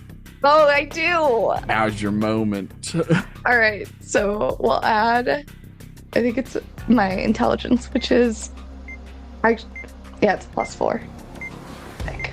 Yeah. Okay. Come on. Well, I rolled an 18, so that's a 30 with my flash of genius. Amazing. A 30 on your alchemy check to create a holy heart bomb. Absolutely you do. Oh, this is fun. Let's say you can throw it 30 feet. Takes an action. Yeah. You could throw it 30 feet. It's got a 20-foot radius. So you got to throw it far. As far as you can, which is 30 feet, because it's going to explode kind of close to you.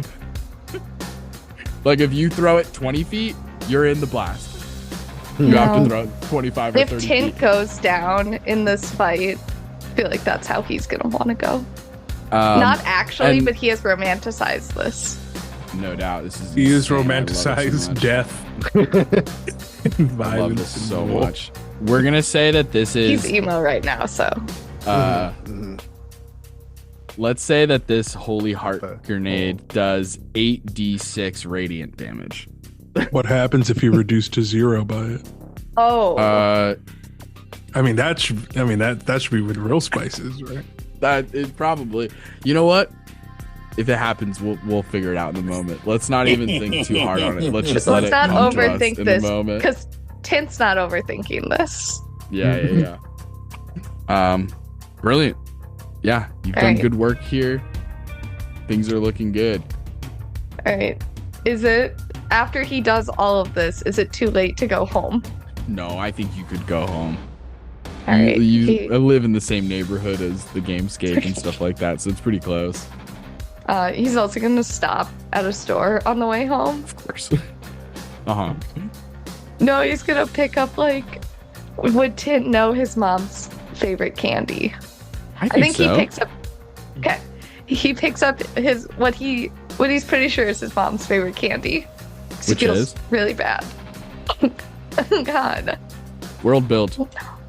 World build. It's gummy Published author, worms. go. It's gummy worms. You're not gonna believe this far-fetched concept. High fantasy meets modern day. Gummy worms. Incredible. It's genius. Put it on a goddamn t-shirt. They're like magical. It's a little bit like pop rocks. When they touch your tongue, they like like that actually live animate. octopus you I can hate eat. that. Yeah, I hate, They I animate. hate that. Absolutely. I love like Minor incantation. the sour worms and the sour octopus things. If it did that, I would never touch them. I would never ever touch them. If you open them, it activates a little incantation Yeah, and they start to no. wiggle. Right in the trash gummy can. maggots. Nope. Amazing. We're kobolds. We're kobolds. We're gonna eat them. We're kobolds. Amazing. You buy your mom some bribe snacks or something on your way home. It's half a bribe, half a like. I'm a shitty son.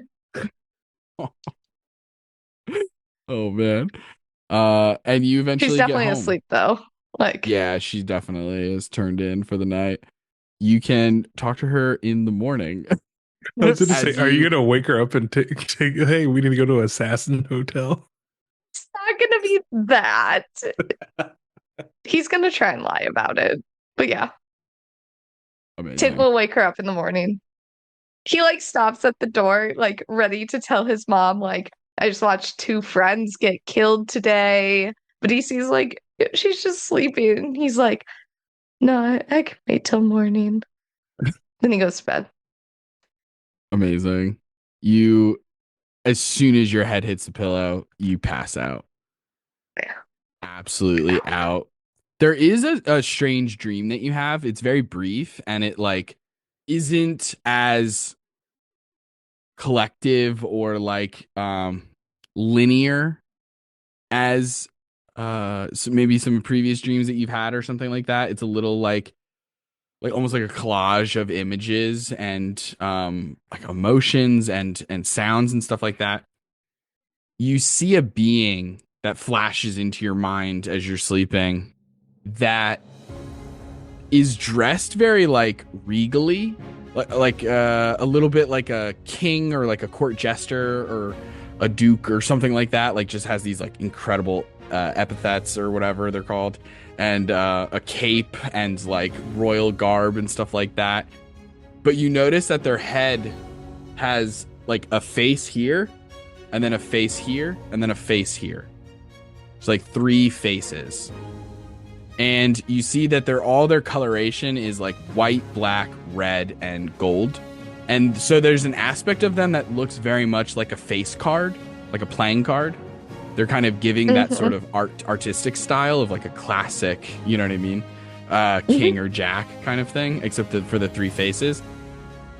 And you just hear this like trailing voice come in and out that just says, all right, all your bets are in. All bets are in. Come on. Follow the lady. Follow the pretty lady. And it doesn't really make sense in like the context. And then you see like another vision flashes. You see hands. There's 3 playing cards that are bent slightly in the middle of them. And you see 2 hands coming in and like moving them around and shifting them around. And I think Tint would be familiar with this game. It's sometimes referred to as 3-card Monty. And once again, the voice trails in and you hear the voice go, yeah, they call me the Gambler. Nice to meet you, kid. Is Tint able to respond? What does Tint say? Have the cards stopped moving yet? Yes. Is this the game where like you follow? Is it the queen? Mhm. Yeah. Can I? I don't know if Tim would be able to see, but he is. I think he's just gonna point at one on the left. Is Tint trying to logic their way through this or pure luck, like just going for I it? think he would, but I don't think there is any logic in this like dream, unless he saw it at the start. It didn't look like it. Right, like it kind of like he saw it as it was already in motion. Yeah. So go ahead, because it's a pure luck check, essentially. Here's what I'm going to say: I'm going to say, can you roll a d6? Yes. And before you roll it, pick 2 of the numbers, 1 through 6. It could be any 2 of them. Okay. Yep. And if it lands on those numbers, you got it. All right. We're gonna go 2 and 3. Okay. Now I rolled a 6. The hand picks up the card that you selected, and it's a jack underneath, and you hear the voice go, better luck next time, kid. That'll be $1,000. Nah, I'm just fucking with you. You should have seen the look on your face. Anyway, I'll see you later. And you wake up from this strange dream that doesn't necessarily make a ton of sense. Yeah, it feels out of place. It feels like it doesn't fit. It doesn't seem like it relates to anything that's currently happening in your life. Does Tint feel like he's missing something of this, like, what's going on? No, Okay. not necessarily. No. It just feels like something is trying to reach out to you or communicate with you. Okay.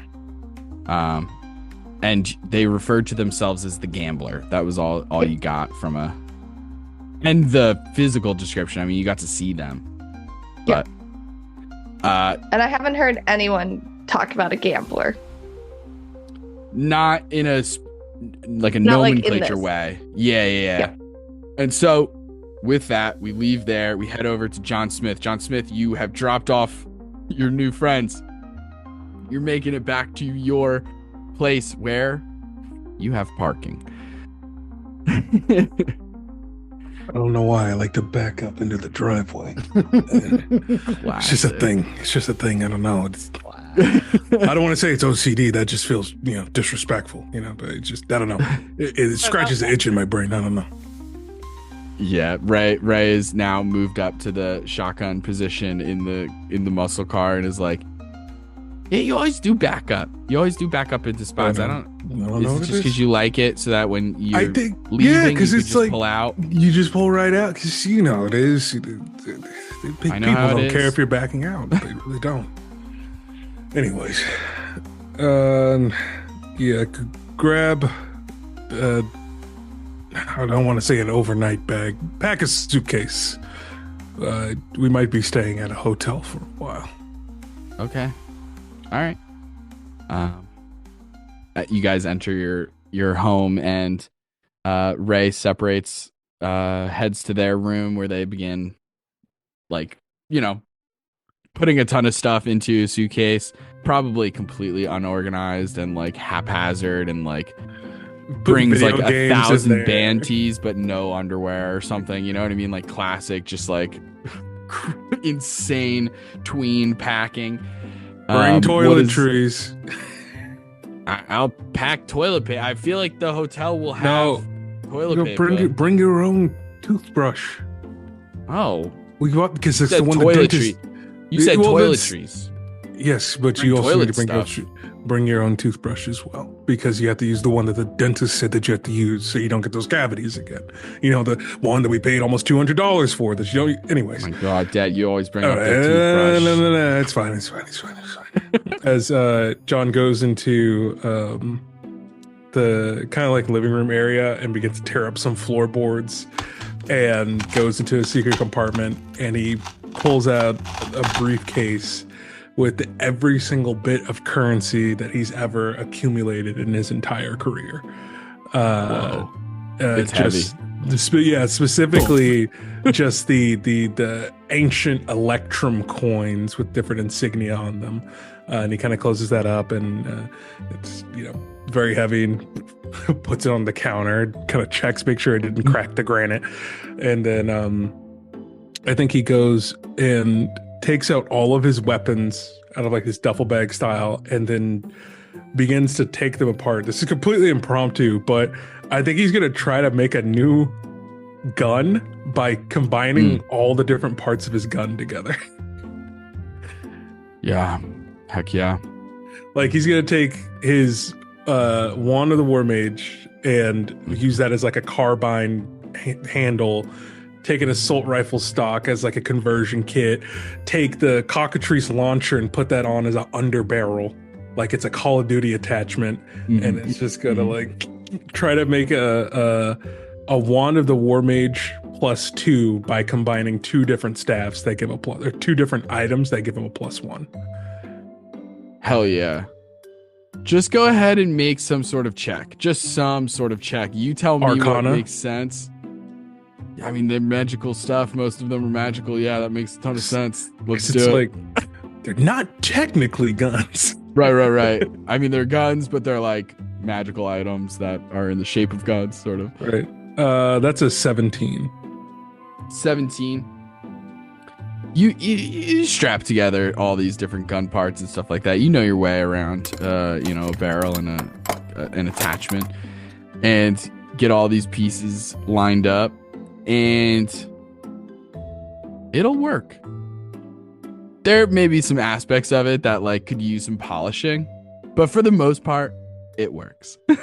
Right. Just say, Ray, you all packed up yet? You step into the doorway of Ray's room and you see Ray over by their nightstand. Quietly, their bag, you see their bag on the bed. It's like the top of the suitcase is still open, but it's like packed with clothes and stuff like that. And then just like a single toothbrush just delicately placed on top. But Ray has their back turned to the bed and is on like the other side of the bed, far side of the room at the nightstand, holding a photograph of the three of you at your guys' like wedding ceremony. Because how, give or take, I know that Ray was alive when you married. Yeah. Right. So like, he's relatively young, like 7, 8, that sort of incredible. Yeah. You knew what was happening. No doubt. Yeah. Like, was a part of the wedding. Probably. Yeah. It was like either the ring bearer or like a flower person or something like that, or whatever. Yeah. And I think and he's just kind of looking at the photograph and just kind of seems to be like caught up. And I just kind of sit down on the bed next to him. And I say, listen, I don't know what's going to happen tomorrow. Me and my friends, we're going to try to stop what's going to happen. But when I never knew my mom and dad, when I was born, I was taken in and raised as an assassin against my will. And I did terrible things for many years until I met your mom. And she looked at me in a way that made me feel like I could actually be more than who I was. The same way you look at me when you say, how cool you think I am and how you talk to your friends about me, but I don't know if I can be that guy, that hero you all want me to be. But I'm going to try my best tomorrow. I think Ray hears this, and once you begin talking, like, sits down. And as they sit in, you begin talking. They're still just holding the picture kind of closely. And they just rest their head on your shoulder as you finish that statement. And I think there's a pause in the conversation before Ray sniffles a little bit and like wipes their eye and says, Dad, I hear you, but I mean, I trust Mom more than anybody. no offense. And he kind of tries to diffuse some of the tension as he like throws an elbow into your stomach a little bit. Like, no offense. But if she saw something, then there is something. As simple as that. And I don't think that you are like trying to be who you're supposed to be. I think that you are this way. So I don't think that you needed Mom to do good. I think it helped because, let's be honest, you were punching up. Mom's incredible. Yeah, but, that's very true. Again, Ray trying so hard to diffuse the tension a little bit as they're getting like so emotional and like to stop themselves from like fully breaking down is just like Chandler binging this and just being like, actually, let's make it a joke. And does that make sense? I don't know if what I'm saying makes sense. I just think, you know, I miss her too. And I think it sucks. It sucks that she's gone. It sucks. And I hate that. But I'm grateful to still have you. And that we're together. And I think that would make her happy that we're together. Yeah. I bring them in and just hug them real tight, give them a kiss on the top of the head. I just go, so, you ready to do something incredibly illegal and ride a dragon to an assassin hotel? Oh my God.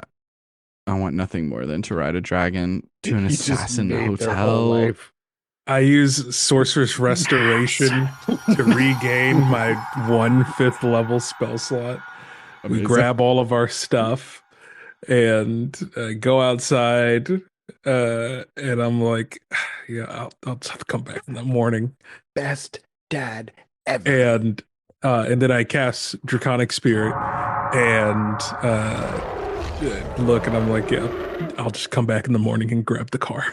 And then we hop on board the dragon and we fly through Sphinx City. Amazing. Let me ask you this for fun. Does the dragon talk? Oh, yeah. Yeah. Oh, yeah, totally. Fuck yes. Hey, what's going on, little man? Oh my God, you talk? Yeah. Dad, this is the coolest freaking thing we've ever done. Oh, yeah, it is. Let's ride. Yeah. Amazing. Starts doing barrel rolls and just like fucking cruising through skyscrapers, getting dangerously close like a Blue Angel show. Breaking every single aviation law Yeah. in Sphinx City. Big time. It's incredibly illegal. Big time. Make a perception check as you have this unique perspective. That's a 17.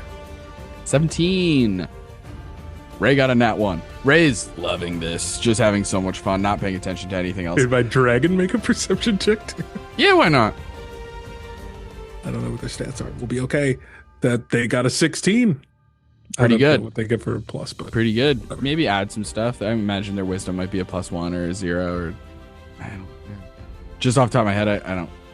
I'll search Anyway, the it doesn't stats matter. bar up real Doesn't matter either way. But so you and the dragon, you do notice that there is a interesting plot of land that maybe you wouldn't have noticed if you didn't have this like unique, not literally bird's eye view, dragon's eye view POV.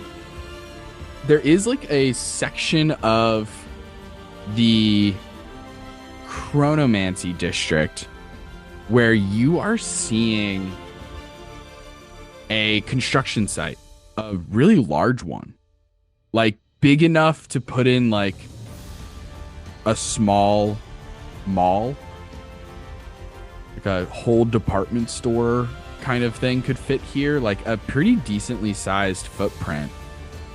And it seems like at this point of the construction phase, the reason that it stands out and that you can, even from this height as you're passing and not even trying to look for anything necessarily, the reason it stands out is because at this point, the only thing that's like built up is the parking garage.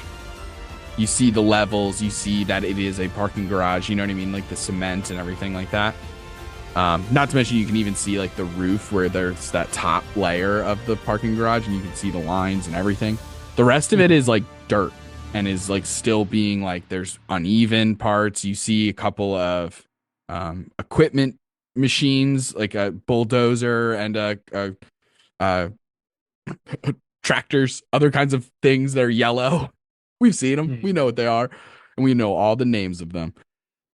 And you see those, and it's just something that sticks in your mind. Just a small little detail you notice, of just like, oh, I didn't know they were building new something there, like that. Just that kind of thing, you know. Where you're driving by like your old neighborhood, and you're like, oh, they're putting something next to the Pizza Hut. Interesting. That kind of vibe.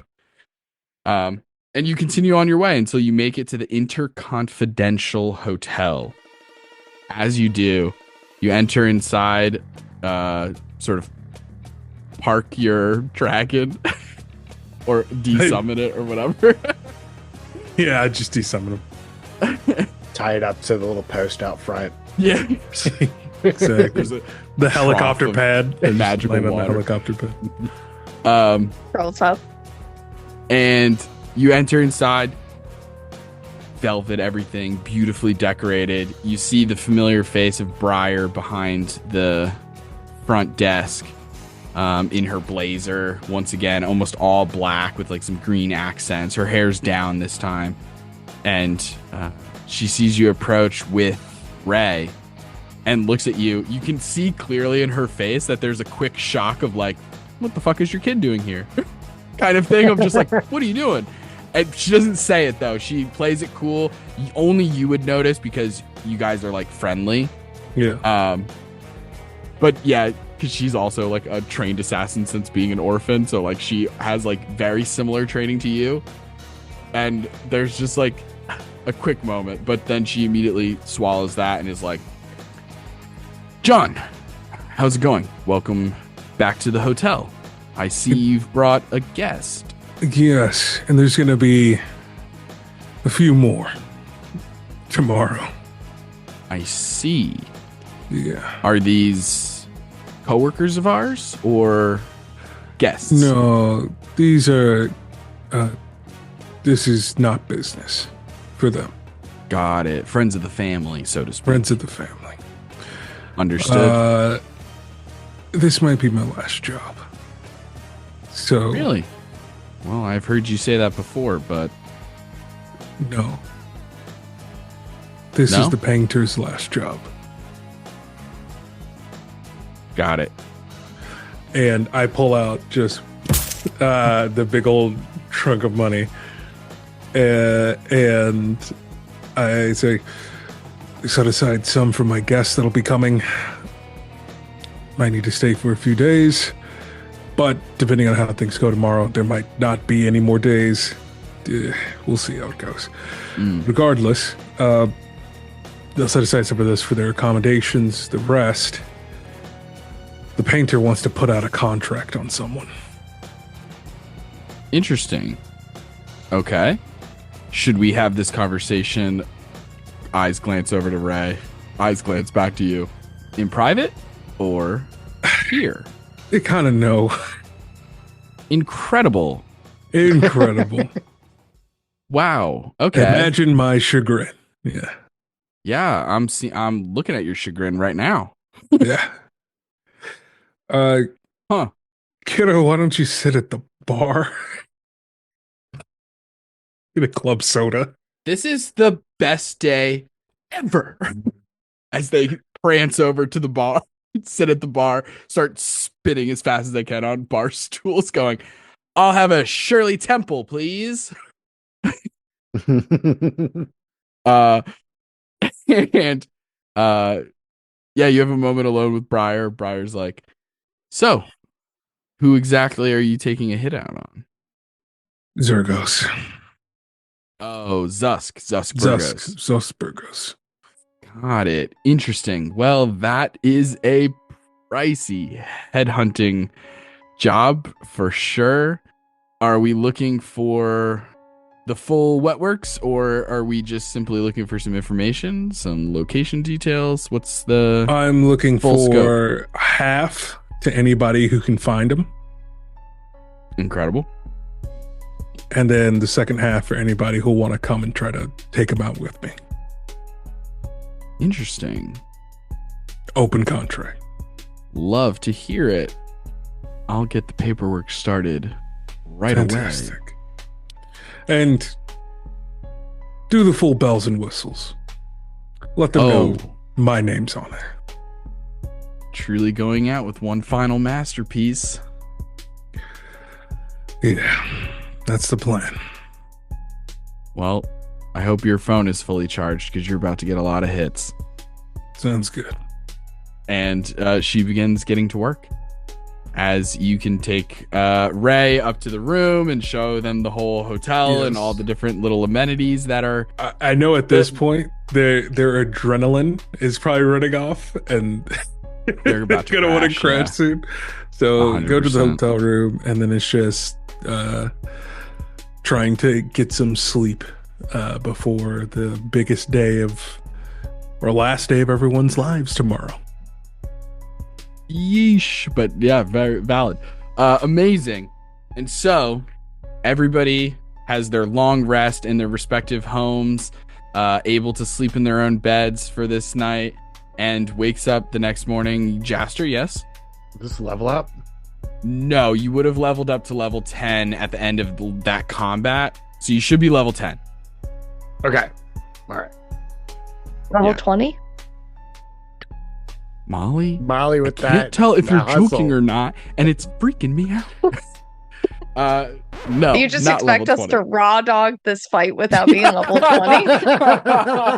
Is that an off-camera bit? Like not including the time that Ghost said raw dog. That's so funny. That's so funny.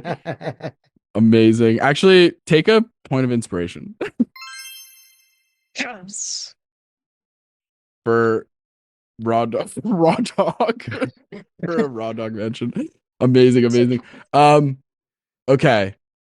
So now it is the next morning. Everyone is recharged, ready to go. So, as it is the morning, it's the day of presumably the rest of your lives. That's an easy way to say that. What would you all like to do? Are you all meeting up, discussing things? Everyone just heading over to the hotel to meet up with John there, to get your family situated, if that is the direction you decide to go in and stuff? Or yeah, I think I'm gonna tell my parents to get out of Dodge.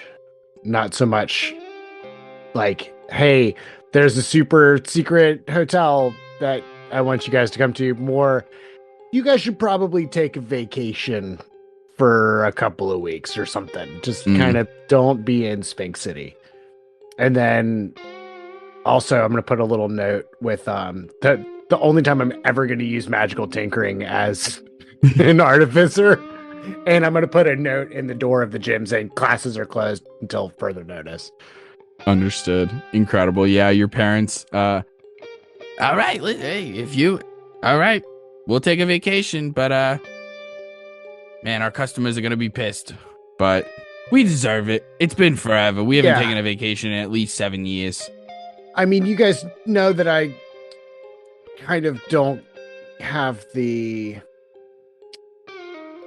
safest clientele on my side jobs. And yeah, I think something might be hitting the fan that I can't really talk about, but you guys should definitely not be in town. Okay. Hey, listen, Jester, we trust you. You know, you've never led us astray or nothing. You've always been a good kid. Grown up into a fine young goblin. You know, we love you. If you say get out of here, we're going to get out of here. All right. You know, maybe we'll head to the shore. We'll go down the coast. We'll go to Jersey. I don't know. They got funnel cakes. Canonically, Jersey exists in this world now. But it's just called Jersey. Yeah. It's That's not existed New since season Jersey. 1 because there was Right. the Jersey Seagulls versus the Sphinx City Pigeons in the big sport I event. forgot about them. Big There sport has event. been Jersey. It's just called Jersey, and it is underneath Sphinx City, like south of it. In many ways, it's like a rival. And yeah, they head out. Awesome. And then after all that's Belkor- done, I'll go to meet up with them in the hotel. Amazing. Belkor, are you? I think we just go after like making like some more treats and snacks and stuff like that. I think wife and I are gonna head on straight on over to the hotel. Amazing. Just in case you were ever curious about it, what I'll say too is if you let the Don know, like, hey, heads up, there's something really big going on and stuff like that, and the Don will just say to you, Belkor, thank you so much for the heads up. I really appreciate it. This will give us plenty of time to prepare. and the Don claps their hands together, and as they like separate them, you just see like magical crackling energy come between their two hands as the pixie before you begins to fly a little bit and hovers into the ground, flies up onto one of the polar bear bodyguard's shoulders as Roscoe and Bosco are there, and both the polar bears look to you in this moment and go, "Don't worry, Belkor, we'll keep the Don safe." They like crack all their knuckles. We got it. They take out like brass knuckles. Don't worry, we fight dirty. One guy goes into his pocket, shows you a bunch of sand just in his pocket. Don't worry. Pocket sand. Exactly. I'm sure. I'm sure they're in good hands with you two. Yeah, we got it. Don't worry about it. And you and Gwen head off going to this beautiful hotel. Tint, you're bringing your mom. Yeah, Tint's gonna try and convince his mom that he has won a all-inclusive weekend at a nice hotel. Amazing. I swear, Mom, I wrote about it in the paper. Like I just wrote in and they picked me and they called. So we're gonna go pick up Jeb, yeah. Because enough's already happened to that kid. I feel like he could use. There's no pool. Like how annoying. Yeah, that's so weird that there's not a pool at this Right. expenses paid hotel, and they're giving you an expenses paid hotel in the city that you live in because you won a prize. Yeah. A prize for what again? I saw it in the newspaper. Entered my name. Oh, like a sweepstakes. Yeah, exactly. Those. Oh wow, that's so lucky. Yeah, Amazing. yeah, we're really lucky. So we're let's just go get Jeb and then go to the hotel. Okay, I have work today, so I could drop you off, or no, they're like you just have to take off work. Mom, come on, this is like a once in a lifetime thing. go ahead and make a deception, or I'll allow persuasion. or Listen, they're both deception. -1. So it doesn't. All right, deception it is. Oh no! It's a dirty 1. Ooh. Dirty 1? It's a dirty, Extra filthy. filthy. Yikes. Oh, revolting. How dare you? Disgusting. At our table? Disgusting. Brother. What the heck? Ew. Oh, no. Okay. Yuck. So your mom looks at you and is like, Tint, honey, I'm worried about you. You know what? I Okay, am going to fine. call out for work because something's going on with you. I don't know Yeah. exactly what's going on. I am going to call out of work because I need to keep an eye on you. But yeah, agreed. Harold, I'm off today, baby. Carlos. All right, Very let's go. impressive. Okay, remember, we have to get Jeb. Right. Whatever. And you guys pick up Jeb. He gets into the minivan. You guys drive over to the hotel and enter into the hotel as your mom is immediately like looking up and going, "Oh my god, it's actually a very nice hotel. I'm surprised Yeah, it it's was Tony. here." Hi, how Are are you you sure? doing? Hello. John Smith, your name? owner of Frosted Fables. Well, formerly, it burned down. Oh, But, that's incredible. Yeah, I appreciate you coming here. I work in logistics and acquisitions, and Tent here has been an incredible asset. So we just, we wanted to reward them with a, all expenses paid. Yeah. Inclusive. Well, that's incredible. I'm so Exclusive. happy to hear it. You know, Tint has always been the apple of my eye. I didn't never introduce myself. Yeah, John Smith. My name is Miss Vanessa. And like hits the miss really hard. Pleasure. Thank you. But You finally get to learn Chin's last name too. It's Tuttle. Huddle. I couldn't think of it Huddle. fast enough, and I was like, I'm just gonna say the Huddle. first name. It's Tuttle. But feel free to enjoy any of the accommodations. All room service is already paid for in advance. So enjoy. Oh my god, that's incredible. Well, thank you so much, John Smith. Hopefully we'll be seeing you around. Tint. Oh my god, who is What? that? You know this person? You work with them? Yeah, What's their in deal? a sense.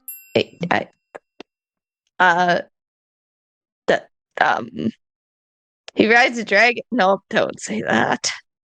I don't know. Just I mean, you told me to keep myself busy after I dropped out of college, so Yeah.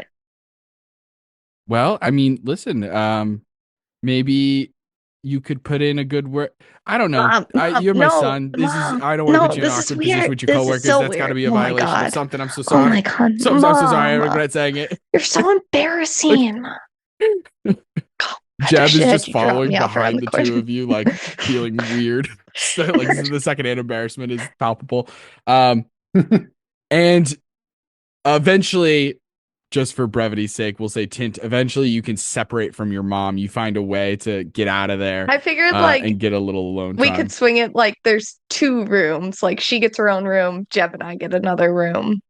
They're conjoining, maybe, or maybe not for reasons. But She the four of purposely you, gets one conjoining with John's. amazing.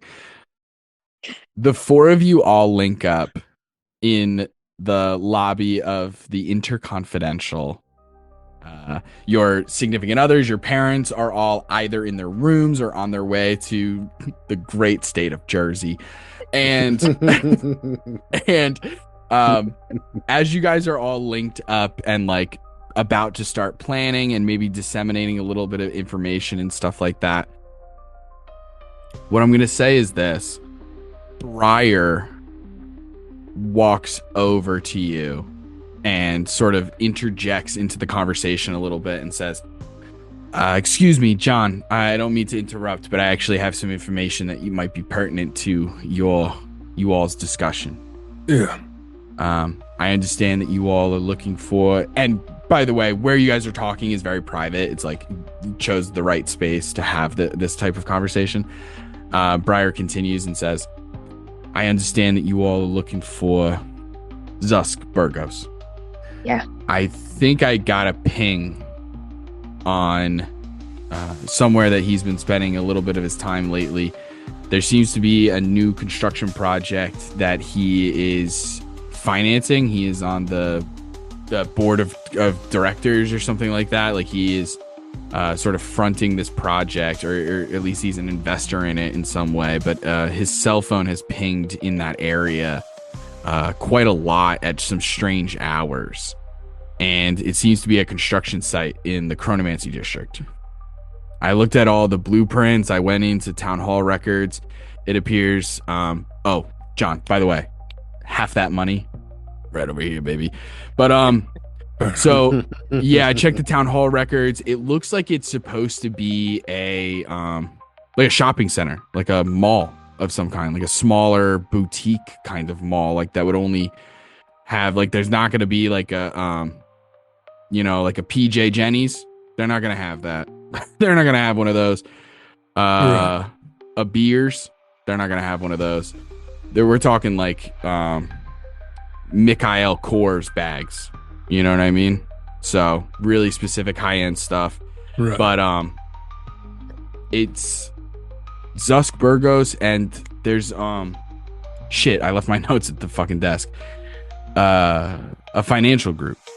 I had some stupid name. Integrity? That's it. Integrity Financial.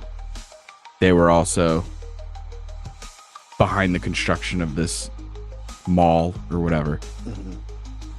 So, All right. I would check a lot. I would check there first. Okay. Construction. Is it connected yet to the sewer system? Could we go through the sewers to try to sneak in? I mean, there's got to be some kind of sewage that's connected. I don't know if it would connect in a way that would lead to like a manhole, but you could probably get close. All right. Maybe. Because I'm just going to assume at this point they're going to be looking out for us. So Yeah. we No, just absolutely. need to try to move yeah. as stealthy as possible. Absolutely. And I mean, it's broad daylight right now. It's the middle of the day. You know, it's like 11 a.m. right now. So not the best opportunity for sneaking in the shadows, but Yeah, we just don't know what the time frame is. At any moment, a portal could open up over Sphinx City, and we get invaded. So we appreciate it. We'll go check that out. And anybody who's got the moxie to take the rest of this contract through and through, they can meet us where the fighting starts. I've been making some calls. I'm trying to get somebody to cover my fucking shift at the desk. I want to come help, but I got to work this shift, you know, and I'm nothing if not dependable. So I'm going to find somebody to cover my shift. I'm not just going to leave the desk unmanned. I'm not an asshole. Fair enough. But if I can get there, I'll get there. Sounds good. And with that, you guys can begin to head out. Is there any other information that you want to, loose ends that you want to tie up? Is there a path of attack in terms of just getting to the location that you guys are thinking about? Subway and sewers. You should all know I have a bomb. That's all. Whoa! Okay. And that's As we're all for walking this out. episode. Let's end the episode right there. That's all for this episode of Sphinx City. Tune in next time to see the final episode. Tint's got a bomb. Let's go around and do outros. Everyone can feel free to plug something if they'd like. I'm Justin Galliani, and I use they them pronouns, and I'm one half of Soyouwannabeadm, and I've been thrilled to bring this game to you. Check out all of our links in the description. Taylor's going to mention some other stuff that we do, but we also have merch. So much merch. I'm sweating right now. Oh my god, Taylor's got the merch too. Look at this. And thank you so much. Let's do it alphabetical, I guess. I mean, you know, Easy. switch it up. I'm Dale. He, him pronouns. Belkor Ironbelly. I might be a dad soon. Hey! Hey. We'll see how, fingers crossed to make it out here alive. Ooh, I rolled dice to see if that happened. Oh no. Oh boy. There we go. Hello, everyone. I'm Daniel Hargrove, also known as Daniel the DM across all corners of the internet. And gang, wasn't that one heck of an episode? I mean, these thrilling penultimate episodes, they really get you going. It gives you everything that you need going into the finale. The emotion, the humor, the callbacks. Who doesn't love callbacks? But with that being said, you can call me back right here on this episode, or the next episode, rather. And it's been fun. It's like going alphabetical is the worst because I have to follow Daniel every single time, and it's the worst. Like, other than breaking Molly- into song, there's nothing I I have can do. one word for you. Please don't break Raw into dog. song, 'cause then Is raw dog one word, or is Oh, it man. 2 words, or is it hyphenated? it's one. I wanted Depends on to how leave you it do one it. word. Depends on how you raw dog the word. Depends raw on how you dog. raw dog. You don't know. I'm Molly Adeza. You can find me all across the internet. Molly Adeza. Check out my debut novel, The Repton's Bargain, which is currently available on Kindle Unlimited, BarnesandNoble.com, and on my website, signed copies. And I play Tint, who has a bomb. Like, if I'm so anyone in good. this group should not have a bomb. It's the Tint. person whose name is TNT, literally. TNT. Dynamite. Yes. We'll see. And I guess I'm Taylor. I mean, I don't guess I'm Taylor. I guess it's my turn. So I'm Taylor. 50-50. 50-50. I could be Taylor. I might not be. Who knows? But I work with Justin on the So You Want to Be a DM podcast. You can find us all over the GD place, wherever you find podcasts. So You Want to Be a Dungeon Master. That's WANNA, Want to Be a Dungeon Master. You can check us out on YouTube, TikTok, Instagram. So You Want to Be a DM. Links in the description, like Justin said, and check out the merch. Man, we got some pretty tight merch. But yeah, tight. I'm super excited for this final episode. It's always a blast with all of you here. It's always so much fun. I love you guys. So much fun. Well, gang, we'll see you next time. Yeah.